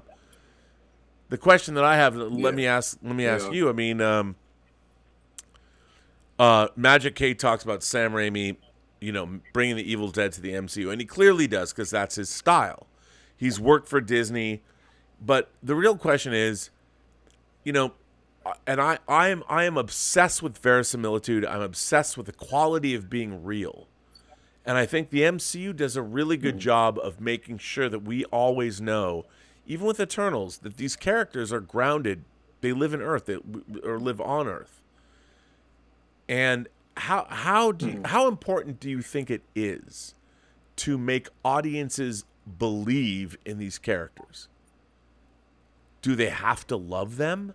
Do they have to like you know, people are like, I'm not gonna watch Thor: Love and Thunder because Natalie Portman's a girl, and I'm like, I don't even think that way. I'm like, give me a great story and give me a great narrative.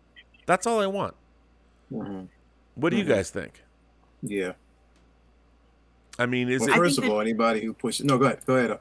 I think that people are always going to have favorite characters. I mean, and that's okay to have. And, you know, just because, you know, I've watched films because there was one character in the film that I wanted to see, and maybe I wasn't that fond of the other characters. It didn't matter. I still watched the film. I still like the film sometimes. So, it doesn't matter to me personally. And I think it's okay to have favorites. It's okay.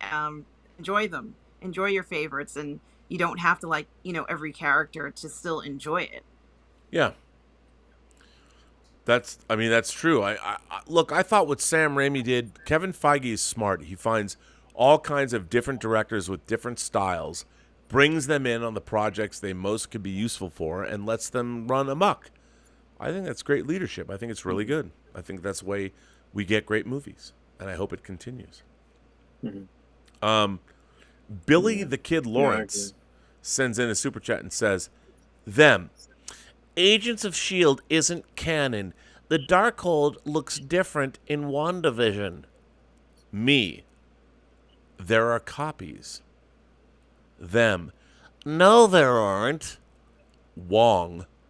The Darkhold was a copy. Me. Sips tea." Well, Billy the Kid, yeah, you're. It's always nice to prove people wrong. I mean, look, unfortunately, as fans, we live in one of the most annoying spaces on planet Earth. I mean, I've been here for almost 50 years, and there is no. I mean, by the way, you meet some raging fanboy at a gas station and start talking about some comic that came out 30 years ago that he knows nothing about, but whatever. It's annoying as fuck. I totally get it. I totally get it. The Moon. Oh my God, is Ray Ora here? The Moon says, "Just don't understand how Vision doesn't show up in Multiverse of Madness. WandaVision brought back Vision, so I just didn't get it as he's an OBV solution." Well, I would say, look, I thought he might show up. I thought White Vision might show up. But Vision's dead. He died. Scarlet Witch witnessed his death. There is no Vision to bring back. And everything she's bringing back is conjured out of her memory. Now, guys, girls, am I wrong?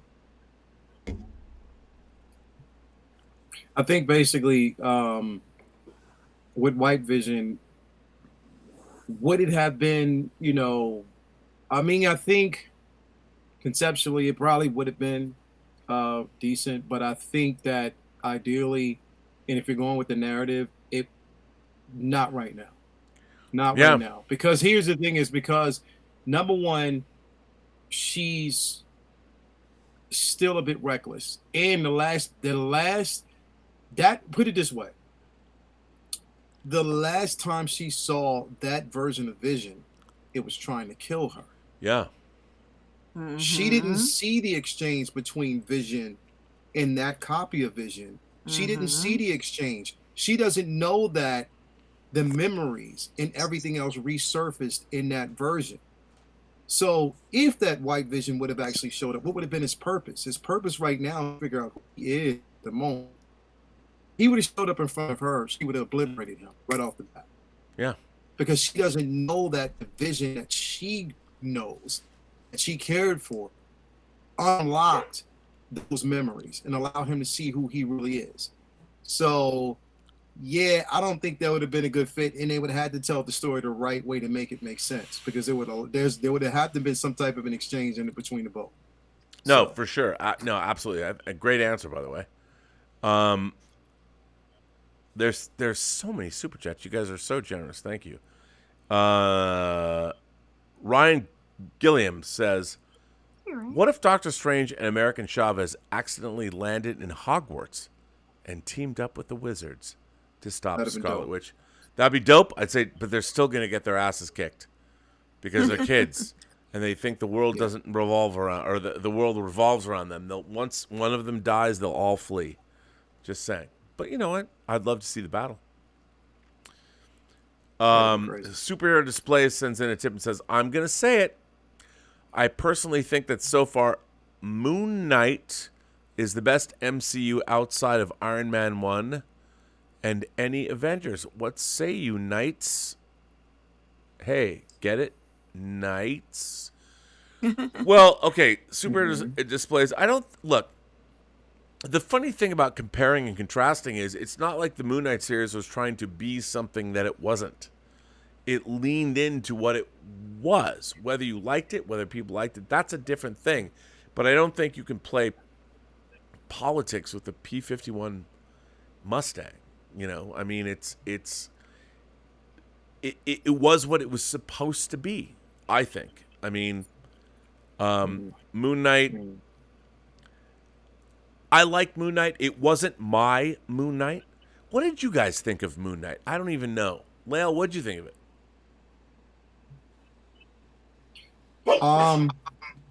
I loved it up until, put it this way, I love the series. I love what it actually gave us. It gave us our first female Egyptian superhero in the MCU, so I'm so happy about Silver that. Scarab. And by the way, that costume was badass. It was badass, and I loved her the entire way through it. I loved, seeing her. The one thing I will say is that the ending, I mean, the last episode, it flew by quick.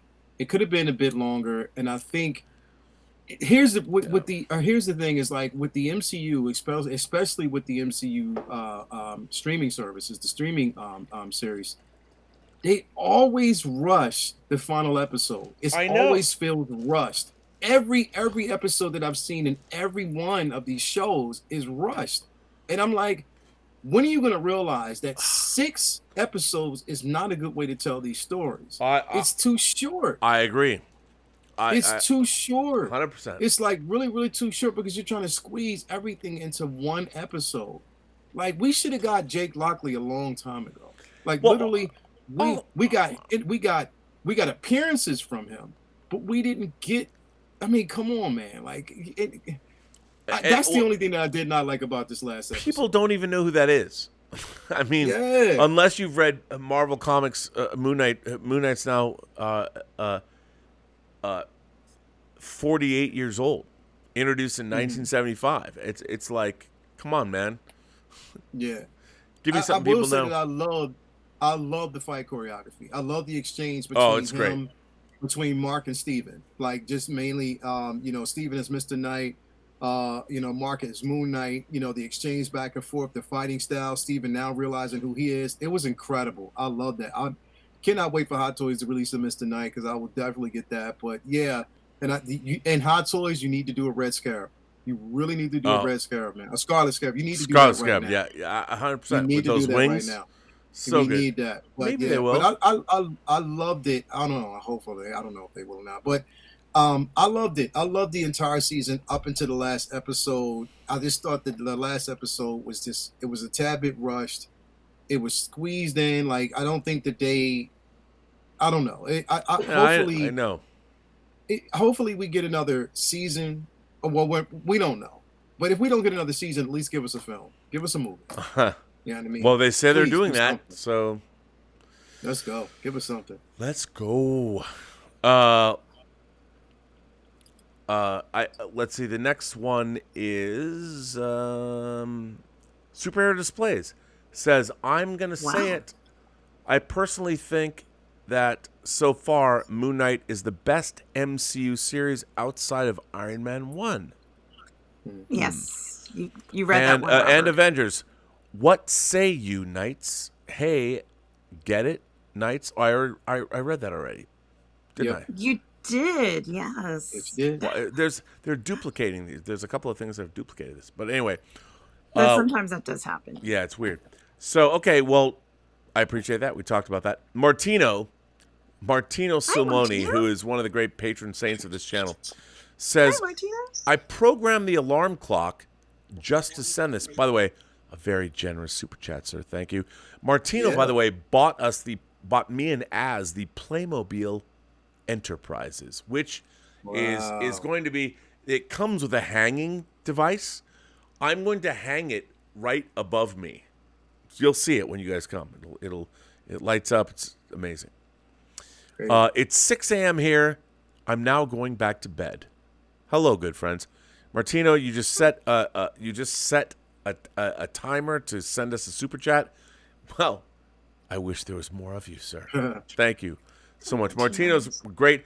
Now, if you don't know who Martino Simoni is, on the Robservations, or now the Post-Geek Singularity YouTube channel, you must look up his 2 short films, Play Trek, episode 1 and 2. He's finishing up episode 3, where he uses the Playmobil Enterprise and the action figures to make movies. They are delightful. Wow. Is it What? Go ahead. is it part of Scale Wars, Robert? Well, Is it part yeah, of Scale because Wars? he was okay. So for those of you who don't know, part of the Burnettwork this year was going to be the Scale Wars, and my situation changed suddenly. Where I two things happened. I had to move. I had to find a house and move because our landlords decided the house we were renting in, they were going to sell it, or the prices have been jacked up so hard that we were there for more than a half a decade. So yes, we had to leave. So I've been moving, and what was great is now that I'm here in the new Robservatory, Martino had purchased for me and bought us the Playmobil Enterprises. These were not cheap, and I haven't been able to open mine. What? I mean I haven't been able to put it together because I was moving. Why not? I was moving. Because you're in the middle of moving, yeah. So Oh my it comes with a hanging thing. It comes with an actual device that you can hang it. I kid you not. So you can't, right up above me, it's all wood. It's all wooden beams. I am going to have that Enterprise literally, see the frame line right here? Boom. The bottom of the Enterprise is going to be right here. You're not going to even tell it's there. And I'm just going to like reach up and it'll look like I'm caressing or flexing or something. But really, I'm going to be playing with the Playmobil Enterprise. So if you go to the Robservations channel, look up Play Trek. Look up Martino's 2 fan films. They're amazing. Yes, and Martino does this stop motion fan films of using the Playmobil. Yeah, that's what these are. I mean, and- it's amazing. And he's from Sweden, and he does the voices in his like Italian Swedish accent, which is the greatest thing in the world. and he recreates many of the original series scenes that you will recognize, including the introduction to the original series, almost to perfection. Oh man, yeah. The ending credits, of Star Trek episodes were still framed. I mean, he does it. They're so clever and so amazing. So, and by the way, the first 2 episodes, Play Trek episode 0 and episode 1. Apparently, the new episode is Cobra. The G.I. Joe Cobra figures take on Star Trek. So, Martino, you're a good man. Hey, Martino. Thank you for that. Mikey Lito, our friend Mikey Lito, who we all know and love. Mikey Lito, one of the foundational core members of the Imagination Connoisseurs Underground Railroad, call it that. I don't know. Bringing excellence to you. Mikey Lito says, the MCU now is a meld of the cosmic, the mystic, and the terrestrial. According to Denai Guerra, Wakanda Forever is centered around T'Challa. Ooh. Maybe he's, gone off into the other world. That'll be interesting to see. I mean, they're going to have to honor him. It'll be tough, but I have to say, I think Wakanda Forever is going to be pretty great. It needs to be. They better give us a Panther, bro. They better give us a Black Panther, man. I think they will.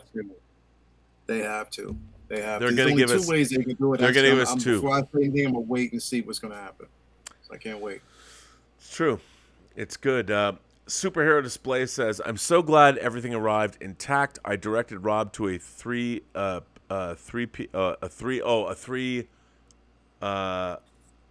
not a major company, but a third party hella. And I also had to PO her. When I did something came to mind. I think she's better than the original.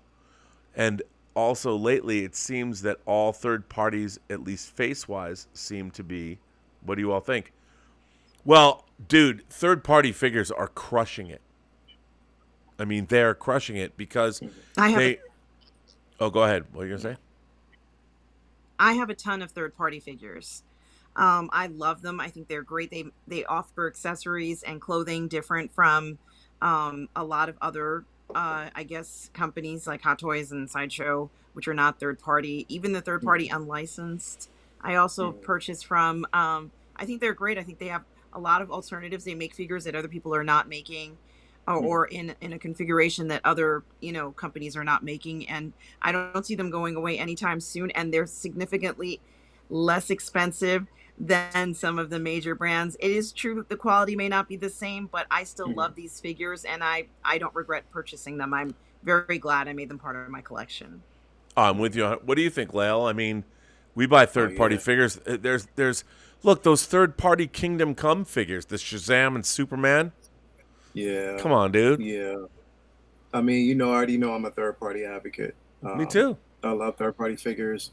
I got that Bat Lady, aka Batgirl or Batwoman, from So, and I absolutely love that figure. I tamed her hair to make sure it looks right and presentable. So her hair is tamed. It's nicely laid. Well, did you use a product to do that? Let me show you. Let me show you real quick. Yeah, dude. Yes, I would like to see that. I'm gonna show you real quick. Now let me show you the product. This is the product that you want to use, and I advise that everybody uses this for hair, especially if you want it to sit a certain way. If you don't want it to be pretty wild, I would suggest this. This is called Murray's. This is Murray's grease. You can actually get it from any type of store, drugstore, whatever within your areas. Murray's grease, hair product.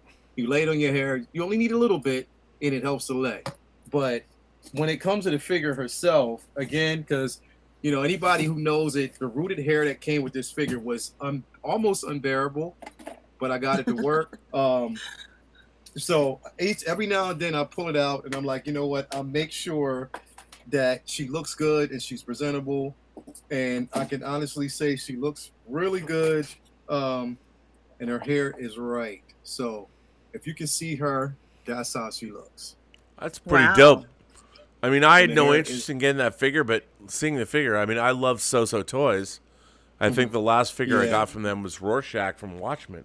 Yeah, I think so. Yeah, she looks really good, man. And the hair, like I said again, I would put the product on, I lay it overnight. Yeah, it looks on point. Actually, want to put this back on it, and it looks great. She looks great. I haven't actually done a video or a posing video on her yet, but that's coming. So I just got her in a long list of everything else that's ahead of her. But yeah, looks good. So anyway, I mean, with that being said, I mean, third-party figures are incredible, bro. And I think that third-party companies are doing it well. And yeah, I'm excited to see. I mean, come on, that Red Hood's going to be coming soon. That Homelander, I can't wait till that's actually released. Yeah, it's funny that's a figure I paid for when I first saw it. I'm like, click. And Toys Wonderland owes me a bunch of stuff. I mean, it's funny. Yeah. I pay off a lot of stuff at Toys Wonderland, but when stuff is paid off and them sending you things does not work very well. So, though I will tell you something, I got some sad news. Some semi-sad news. So, I hit up Yost this week because number one, I still hadn't gotten my Ray speeder that he basically put out. So he followed up with FedEx, and first it was for some reason it's been holding in pending status over in Belgium. So he contacted them, and come to find out that they can't find it. Oh no! So they basically marked it as lost. So they're marking it. He's going to basically, I guess it's going to take up to like 8 days to figure out what's going on. And once he does, he said he reassured me that he'll send me a new one. He just has to wait till they close the case. But yeah, that's what's going on right now. So it's kind of wow. Jost I mean, I can't wait to get their 66 Batmobile. They do such a good job. But yeah, it's shipping things. I have to say that when I've paid off things and they've shipped them to me, they've done a wonderful job. A wonderful job. I get things, it shows up, and I know that they can't control it. I mean, it's like no, it's not their fault at all. No, and like I'm turning over something that someone paid for that it took me a year to make or 2 years. Send it to them, and you think, okay, what Did a plane go down and for FedEx? Did Tom Cruise find Wilson on a beach? Is that what happened? Like, how does these things? How do you lose something with these shipping companies? Everything is tracked. Like you've got a number. It's like how did you lose this? Someone took it, bro. Yeah. Someone wanted your raised speeder. Somebody did. Yeah. Somebody did, and they took it, bro. So it's gone. So I have to wait, and they'll get back to you. I don't know. He said once they mark it, yeah, he'll get back to me and let me know. I told him he said he'll follow up with me. So we'll see how it goes. Sephora Dynasty asks, "Hey Rob, you rock, dude. Thank you. Fuck yeah. You rock. But I'll tell you, Obi and Vader's meet isn't a retcon. In Return of the Jedi, Luke says, 'Come with me.' Then Vader replies, 'Obi-Wan once thought as you do.' He didn't do that in Revenge or The Sixth or New Hope. No, he didn't, but he was in a different place. He was about to die. But I like that. That's a Sephora Dynasty. That's a good point. Good point to make. I'm hoping that the show is smart enough that they address all of these issues within the context of the narrative. Let's hope they do. Yeah. Kevin Morales says, so no one asking where her kids in the other universe came from. Wonder Man, anyone? Well, you know what? Look, to be fair, when I met Elizabeth for the first time, I didn't ask where her two daughters came from. I'm like, where'd those kids come from, baby? Well, there's somebody before you, took off their clothes and penetrated me with their penis, and we had kids. I mean, people don't talk about that. They don't say that. We all know what happens. It's like we all like that's like the old Andrew Dice Clay routine. You've seen Andrew Dice Clay, probably fell out of favor, but if you watch this routine, I've always loved this. And he looks down at like the audience, the first row, and he's picking out couples, and he's like, yeah, you two. You've known each other for a long time. And they're like, yeah, we're getting married. He's like, is she good in bed? And the guy's, of course she is. And then Andrew Dice Clay says, and how do you think she got that way? And the audience laughs because, she learned. She had experience. Mm-hmm. I have always been one that I like that. If someone brings something in to a relationship that you don't know about, and they've done things that you can benefit from, that's great. I think that's awesome. So, I don't know where I was going with this, but okay, there you go.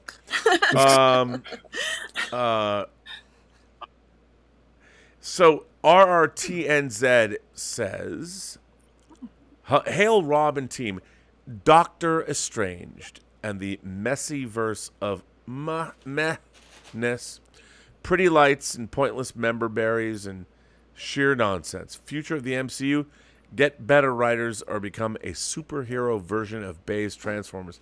Oh, come on, MM. I wouldn't say that. I mean, that's harsh. Yeah, I mean, I think that they were trying to make a horror film, and they did. I think that what I liked about Multiverse of Madness was I feel that they set out to make a kind of a movie, and they succeeded in making that movie. What do you guys think? Mm-hmm. Did they?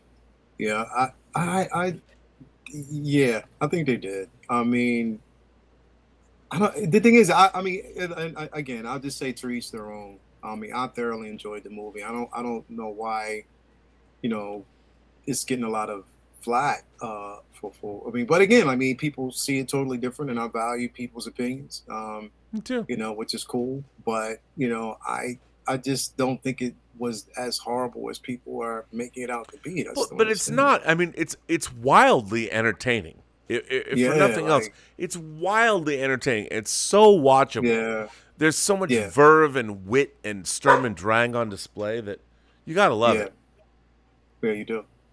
That's what I'm saying. Like I again, to each their own. I mean, of course, there's not a lot of people that will like it, which is completely understood. But for me, I loved it. I love the film. I love where it's going. I love the simple fact that it had no attachment to the normal MCU that we actually see right now, that it's its actually own, self-contained film that, deals with, magic and wizardry and, it's, sorcery and stuff like that. Like, this is what it deals with. This, when we talk about Doctor Strange, we talk about things that are of paranormal, things that are abnormal, that things, that are completely strange within that universe itself. And I think this film completely accomplished that, in my opinion. So, Totally agree. Again, I mean, everybody's entitled, but it's just, sometimes I'm looking at this stuff, I'm like, man, it's like, you're making this out to be almost as if you're looking at this like it was Venom 2. And I thought Venom 2 was horrible. Yeah. So it's not Venom 2. You know what I mean? So I don't know. It's each their own, but I mean, I just see it differently. But yeah. Speaking of that, Mr. 47, very cheeky, says, Multiverse of Madness is the perfect movie for Mother's Day.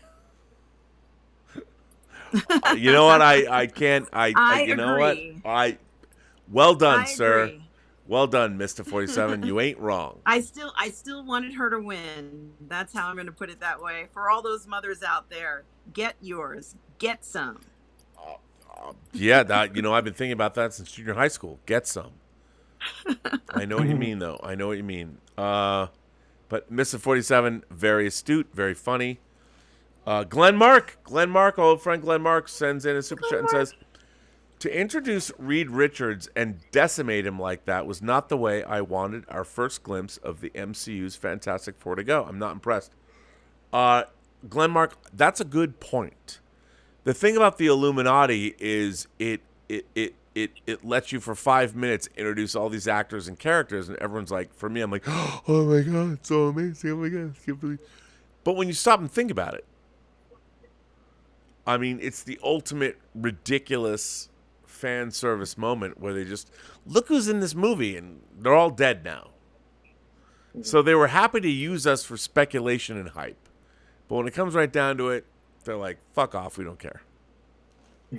I don't like that. It's not good. I'm not going to shill for Disney anymore. I don't care how many Blu-rays they send me. But yeah, that's so. Mr. 47, not bad. And Glenn Mark, you're not wrong. Scarpad's Comic Treks says, you turned me on to Exo 6 and their Star Trek figures. I've ordered 3 so far. Damn you. I love Exo 6. Come on, man. Don't damn me. They're great figures. They're the best high-end Star Trek and they're figures going to make ever. the whole line of every season, so have no fear. They will be put out gradually. It's going to be great. This is going to be great. We live in great times. The quality is wonderful of the figures they put out. This really is a really very special run. Yep, I agree. And you can be a part of it for $200 a month. That's all right. It's fine. I mean, far be it for me to tell you how to spend your money. A Sam Phillips says, Hi, Rob. I have a comic book question that I was hoping you could help me. I want to start reading some Dr. Fate and Raven comic books. Where should I start? Wow, that's a good question. For me, there was a direct sale only version of Dr. Fate. I want to say Keith Giffen started, or maybe just did fill-in issues. I liked that series. It was, I want to say 87, maybe 87 to 88. Check that out. Do you guys have any other Doctor Strange shows or series or things our viewers should watch? Doctor Strange or Dr. Fate? Oh wait, I said. Oh my God. You say Dr. Fate? You said you meant Dr. Fate, right, I meant Robert? Dr. Fate. God damn it. Yes. Okay. Dr. Fate. I don't know. I mean, I thought. See, the thing is, I like Dr. Fate's story in the original Crisis.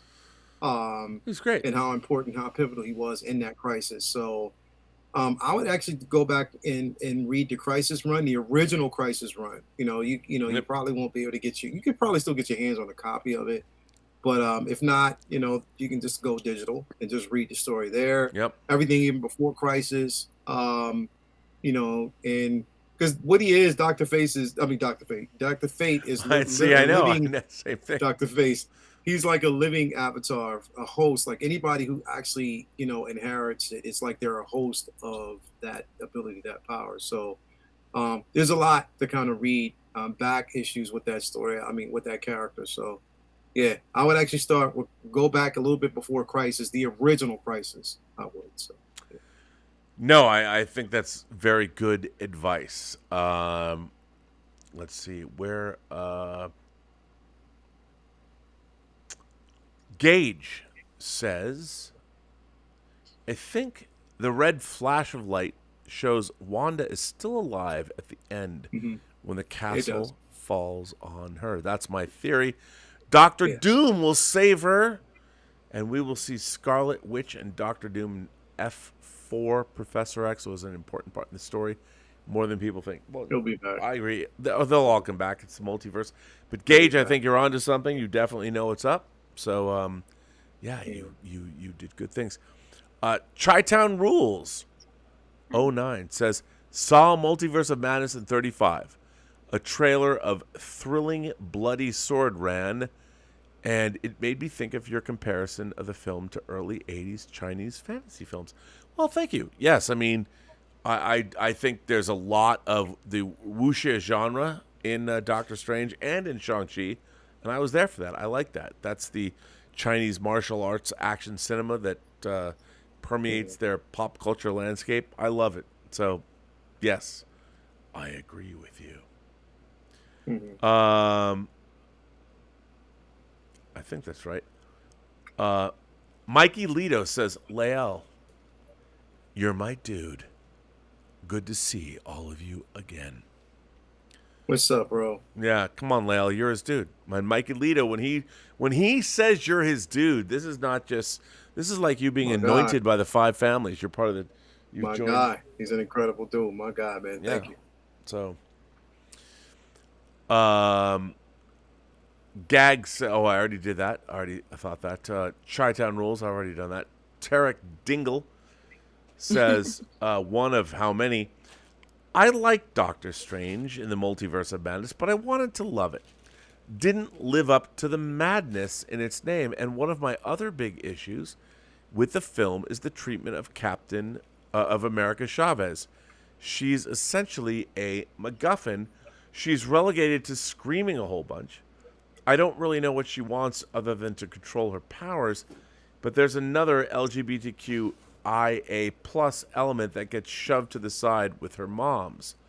I wish the film started with a prologue on America's home world. I think it would have served her character as well, being a nice introduction to the multiverse shenanigans we were about to witness in the other film. And she could have seen... I agree.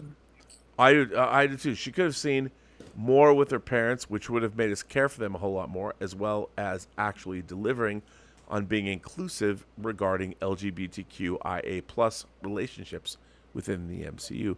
I think go ahead. That that she reminded me of the movie Dark Phoenix, America Chavez in this, and I think that they could have done a little bit better by her in the film.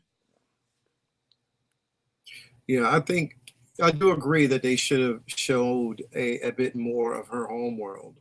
The struggles of the homeworld itself, her relationship with her parents. And I think that they could have did something like that even before, because we know that there was a much larger cut of this film that, of course they cut a couple of things out. But I think they could have added that even before the opening chase scene, with America Chavez and,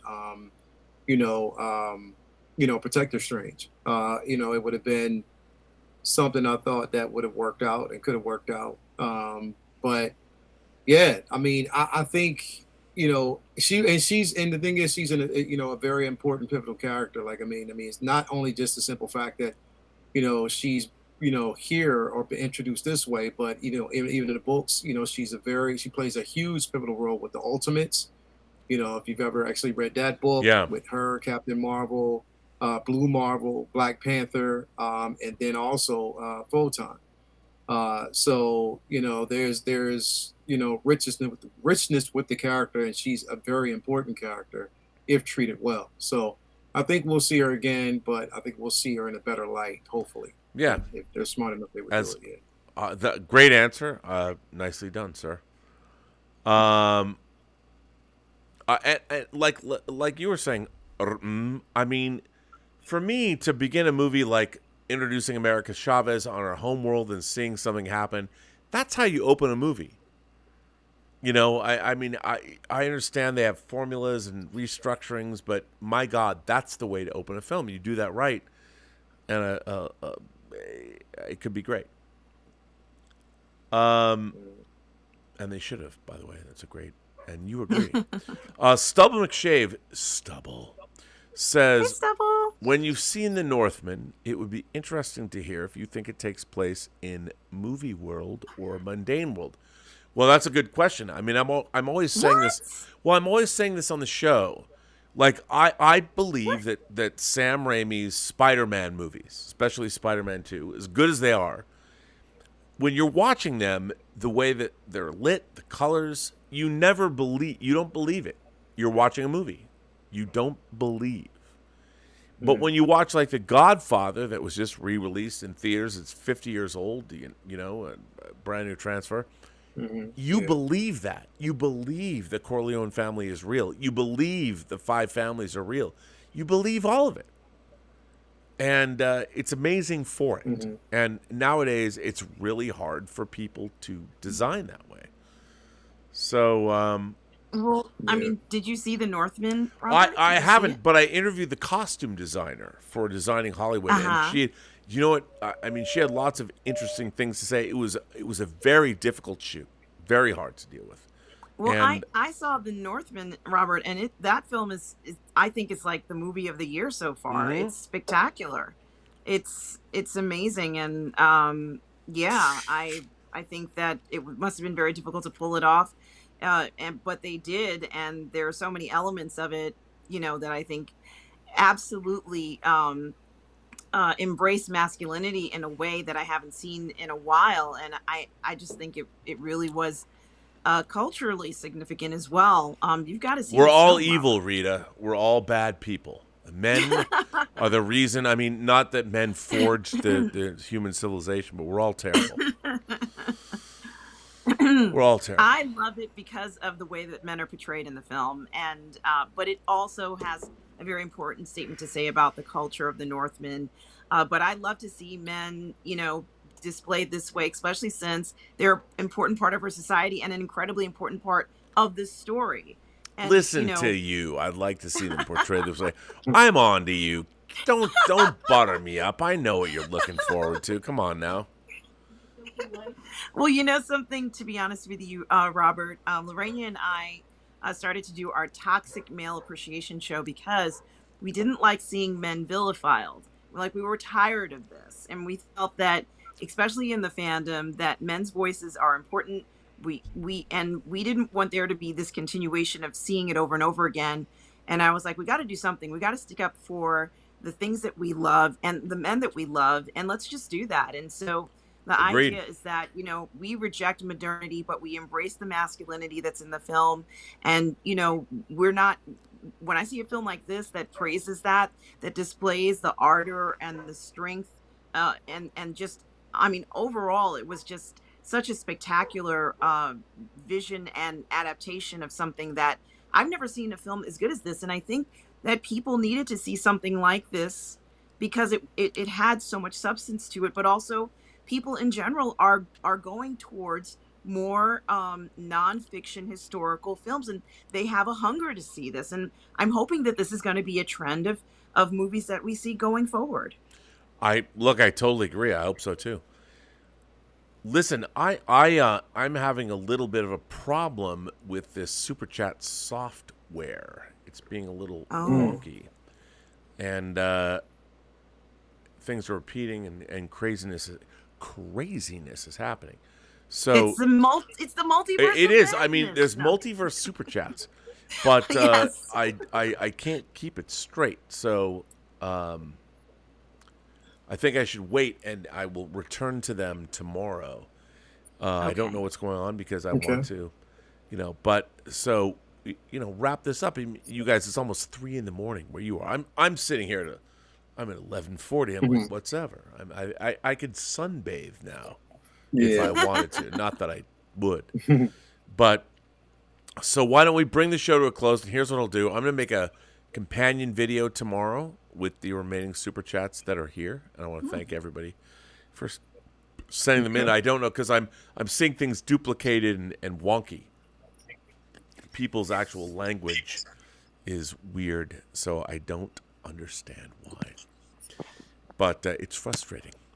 Yeah. So both of you, I mean, Rita, you're a little lukewarm, but would you still recommend? Oh, I said, sorry.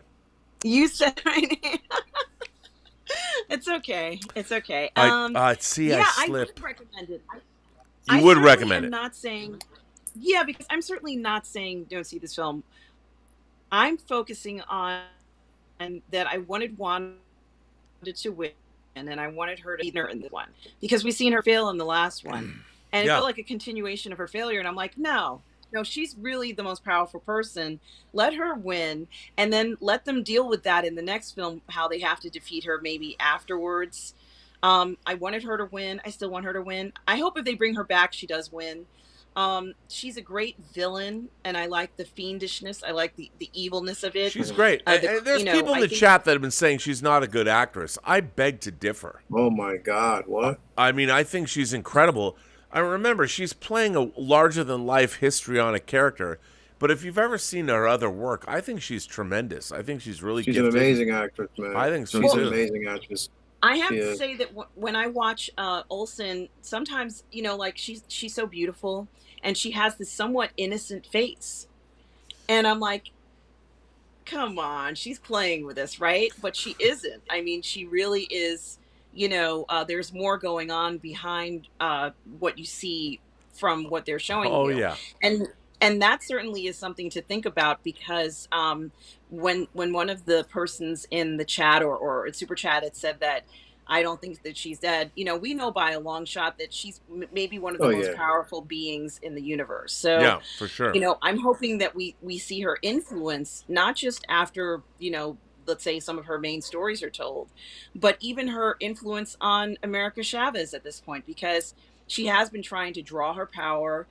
She may have been doing things to Miss Chavez. Of course, we knew she sent the those creatures after her, but even before that, there may be some other signs of corruption that Chavez has that she's completely unaware about. Yeah, and totally. While training, let's say with Dr. Strange and the group, while training with all of them, they may see little nuances of that corruption in the girl, and she should have none because she was completely innocent in this, but she's been touched by the hand of Wanda, and it must have had some kind of influence on her, some kind of an effect. Wanda might actually even have her parents. This could go into like a very kind of twisted approach, and I agree. I'm waiting for that to happen because I think it needs to happen, and I think that if we saw it now that we've seen Doctor Strange kind of come to a resolution for himself, he now is recreated in himself. He, in the beginning of the film, he was a different person.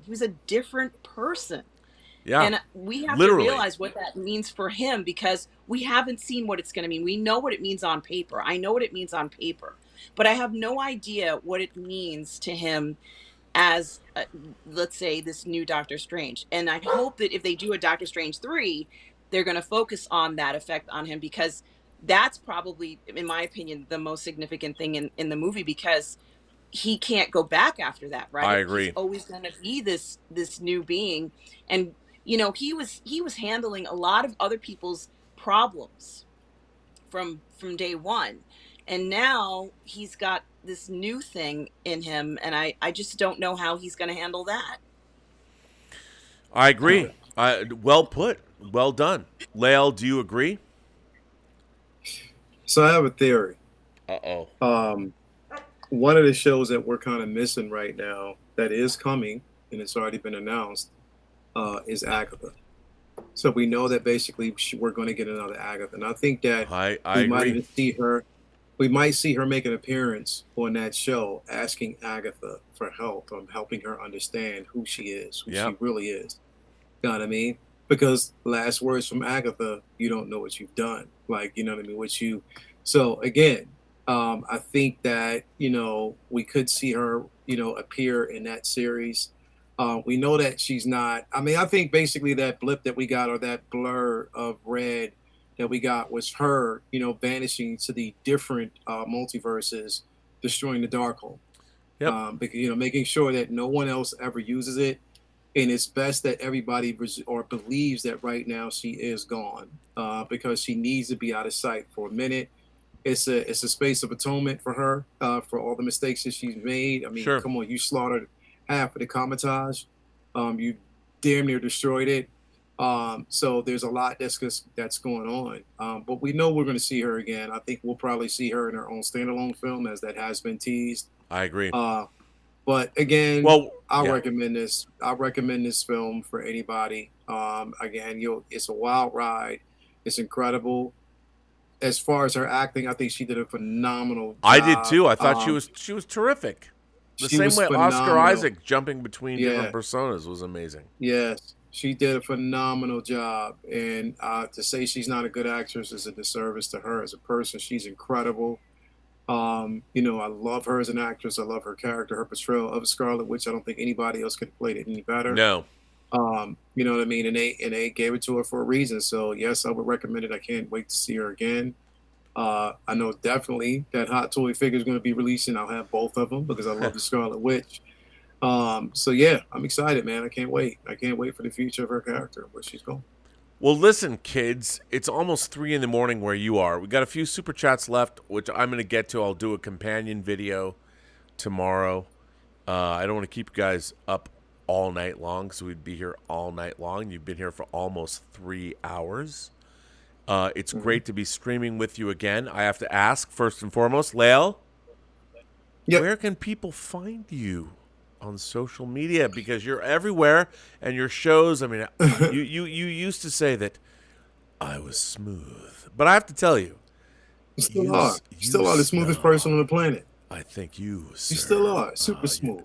You're one of the smoothest. So guys if you I've ever you know met. what how Doctor Strange said that, in which I firmly believe, and he just reaffirms it in his film. He said basically dreams are a gateway to our alternate the alternate version of ourselves. It's amazing. The ultimate so- universe has way better versions of me than I do. Exactly. And I think that each version each version has a smooth Robert Meyer Burnett. There's a version where you have long hair. There's a version where you have a ponytail. There's a version where you basically own a casino. There's a version where you own a brothel. Wow. There's a version where basically there's a smooth version in every universe. So about that brothel. definitely there's the multiverse of Rob. That's what it's going to be called. That's what next week's show. Everything, everywhere, all at Rob. Yeah, exactly. Well, what do you think? Now that you've heard about it, where's the MCU going? Do you feel whatever we've talked about tonight? How do you feel about everything? I think they need to up the evil, and there's nothing wrong with the good guys winning, but I think that we need a little bit more team bad guy winning a little bit more to give us some realism for my tastes. So I agree. I mean, bring it on. Bring on the evil winning. We need that. We need James Bond's Spectre to actually blow up half the world, or it'd be fun. So let me ask you this both. Where can people find you on social media? Of course, you guys can find me on my YouTube channel, Positive Fandom. I also stream on Twitch under Positive Fandom as well. On Monday nights, you can find me streaming with Lorena Creole on Toxic Femininity at 8 p.m. Eastern. Sometimes on Wednesdays and Thursdays, you can find me on Say What? Or Uncivilized Scoundrels on the 1/6 Scale Man Network.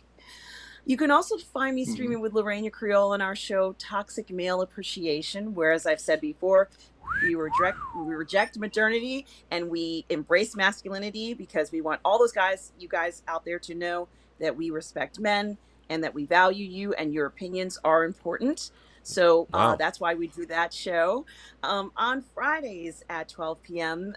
Eastern Standard Time, you can find me streaming on Midnight's Edge in the Morning with Tom and Andre. And Shadow from the Shadow YouTube series is joining us now on Fridays. Sometimes you can find me here on the PGS, streaming with Robert and with Lael on the show. We're going to get back to a more regular schedule now that the move is basically completed. Things are happening. It's all going to be good. Yes, and you can also find my PGS All-Stars and PGS review shows on this channel as well.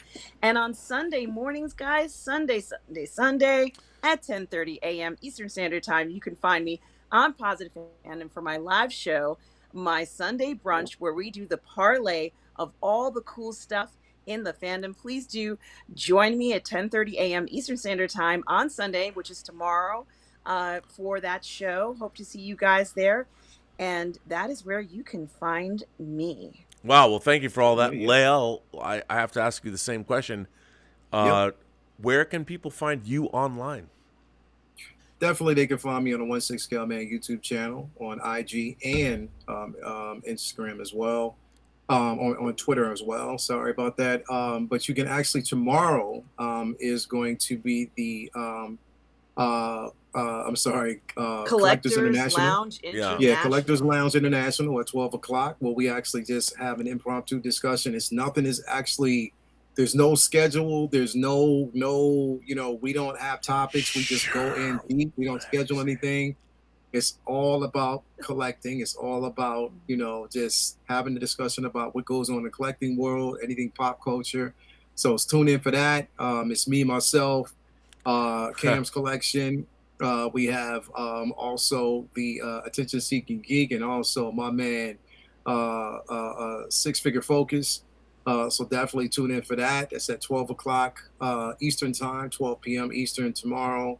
We're not doing Take a Position tomorrow. We're taking a break from that for 1 week, and we'll be back the following week. So yes, it's Mother's Day, so we're taking a break from that. That's nice. Yeah, so definitely there. Then you can see me with Comic Book Talk with Friends on Monday. We'll definitely be doing a deep dive in both the season finale of Moon Knight and also the Multiverse of Madness. So that's going to be a great discussion on Monday night. Tune in for that. Back here for Say What, of course, on Wednesday night. We'll be talking about anything that's going to be released this week as far as collectibles. Last week, we know that there were a couple of figures that were released, but this week there's a couple of things that will be released, and everything heading into Celebration is going to be incredible. So I can't wait for that. And then, yes, Thursday, I believe this Thursday we might be doing Uncivilized Scoundrels. I don't know. We got to basically see, but I think that's what we're going to be doing because we got to prep and get ready for Celebration. So a lot of discussions there. There's going to be a lot going on with the new Obi-Wan trailer that we actually got, speculations for that. So tune in for that. And also, the winner of the Figure Flex Wars will be announced this Friday. So tune in for that. I have the gifts right here, and I opened it finally so I can see what it is. It's going to be incredible. It's going to be a video for that. So tune in for that. And also, there is a giveaway going on right now. A giveaway going out is spread between, Say What and Uncivilized Scoundrels, where you have a chance to win. You can actually see the video. If you go onto the page right now, there's a video explaining the giveaway. It is a brand new quarter scale deluxe Mando and Grogu that I will be giving away. It is right here to a lucky winner. All you have to do is subscribe and become a member of the 1/6 Scale Man YouTube channel. And then you want to head over to Collector Zone Cantina on Facebook. You go over there. You basically tell us why you love Star Wars and who's your favorite character and how's that character relate to you. And the best story wins. It's simple. So you actually go on the YouTube channel right now. You can watch the video. It gives you all the rules, and you have a chance to win your very own and for free. So you don't have to pay the $6.80 that I paid for mine. You get yours for free. Yes, a quarter scale deluxe Mando and Grogu from Hot Toys. You can actually win it right now. So stay tuned. So that's where you can find us.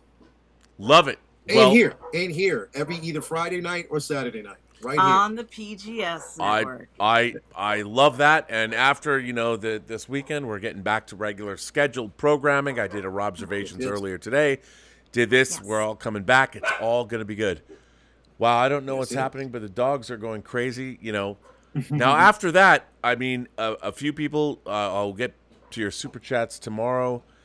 I think the dogs are telling me I have to end this stream. Who knows Yeah. what multiverse of madness is happening outside the door of this sanctum sanctorum? I don't know, but I have to find out. Gilbert, he just wants food and treats. But I want to thank both Mmmm and Lael for coming back for Midnight Musings episode 9. I want to thank our moderating staff, Tom Jr., Jackson, S. Beam. Thank you all for being here. Yes.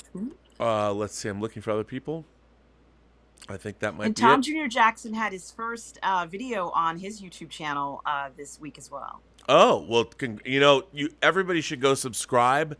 What is Tom Jr. Jackson's, what is the name of his YouTube channel? Do we know? Tom Jr. Jackson? I don't know. Tom, can you help us out? I don't know, Tom. What is it? Throw it. I'm looking. I'm trying to promote you, buddy. I don't know. Well, anyway, Tom, everyone, just, you know what? It should be called We're All Goof People, but whatever. Tom Jr. Jackson's a foundational member here. Go support him. Go subscribe. And on that note, I would say to all of you, remember, every person you meet has a story to tell that you have yet to hear. And all you have to do is listen. And on behalf on behalf of myself, Lael, hang on, Gilbert, you want to come up here? Yeah, okay. If you're going to help me sign off, fine. Come up. Hang on. Come here. Come on. There we go. Now come down. Be in the channel. I don't know if people can see you. I hope they can. Did you like that treat? Did you love that treat? Don't kiss me after you eat. I mean, I don't mind if you do. But it's fine. It's you got dog breath. It's gross. Yeah, these are particularly disgusting. And I think you just farted. So really, okay, fine. You want one more? There you go. Okay, buddy. You know I love you. I can't resist. Look at this guy. Look at this cuteness. Aww. The cuteness is extreme. He's a 70-pound Bernedoodle. You're 25% Bernese Mountain Dog, but I don't think you know that, do you? Look, when he comes up here, he like surveys everything. Like, what can I eat? What is this? Don't look at that Prince figure. I'll have to kill you. Don't you dare. Don't kiss me. Oh, man. I'm not going to French kiss you. Come on now. I understand. I know. You're a good boy, buddy. All right. On that note, I'll get to the super chats that we've missed tomorrow. I want to thank everybody for signing up. This is a great show. We had a great night. Thank you for joining Midnight Musings, Episode 9. Lael Rockwell, the 1/6 Scale Man, and Positive Fandom. It's been great to be here. So, yes. I want to say thank you to all of you, and we will bring this show to a close. And so I can, I don't know, yell at my dogs. I don't know what I'm going to do.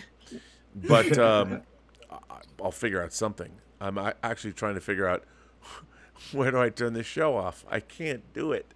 But anyway, thank you for being here. I very much appreciate it. And as always, have a better day. Isn't that what we always say on this channel? Yes. Gentle people, kind souls, I will bid you farewell. It's now 3 o'clock in the morning for you. It's now May 8th. So have a good night. Yes, it is. And I will see you again soon. See you guys later. Peace. That was a lovely show. I want to thank everybody for participating. And it's time to say goodbye. As a matter of fact, I'm trying. I really am trying to say goodbye, but apparently I can't.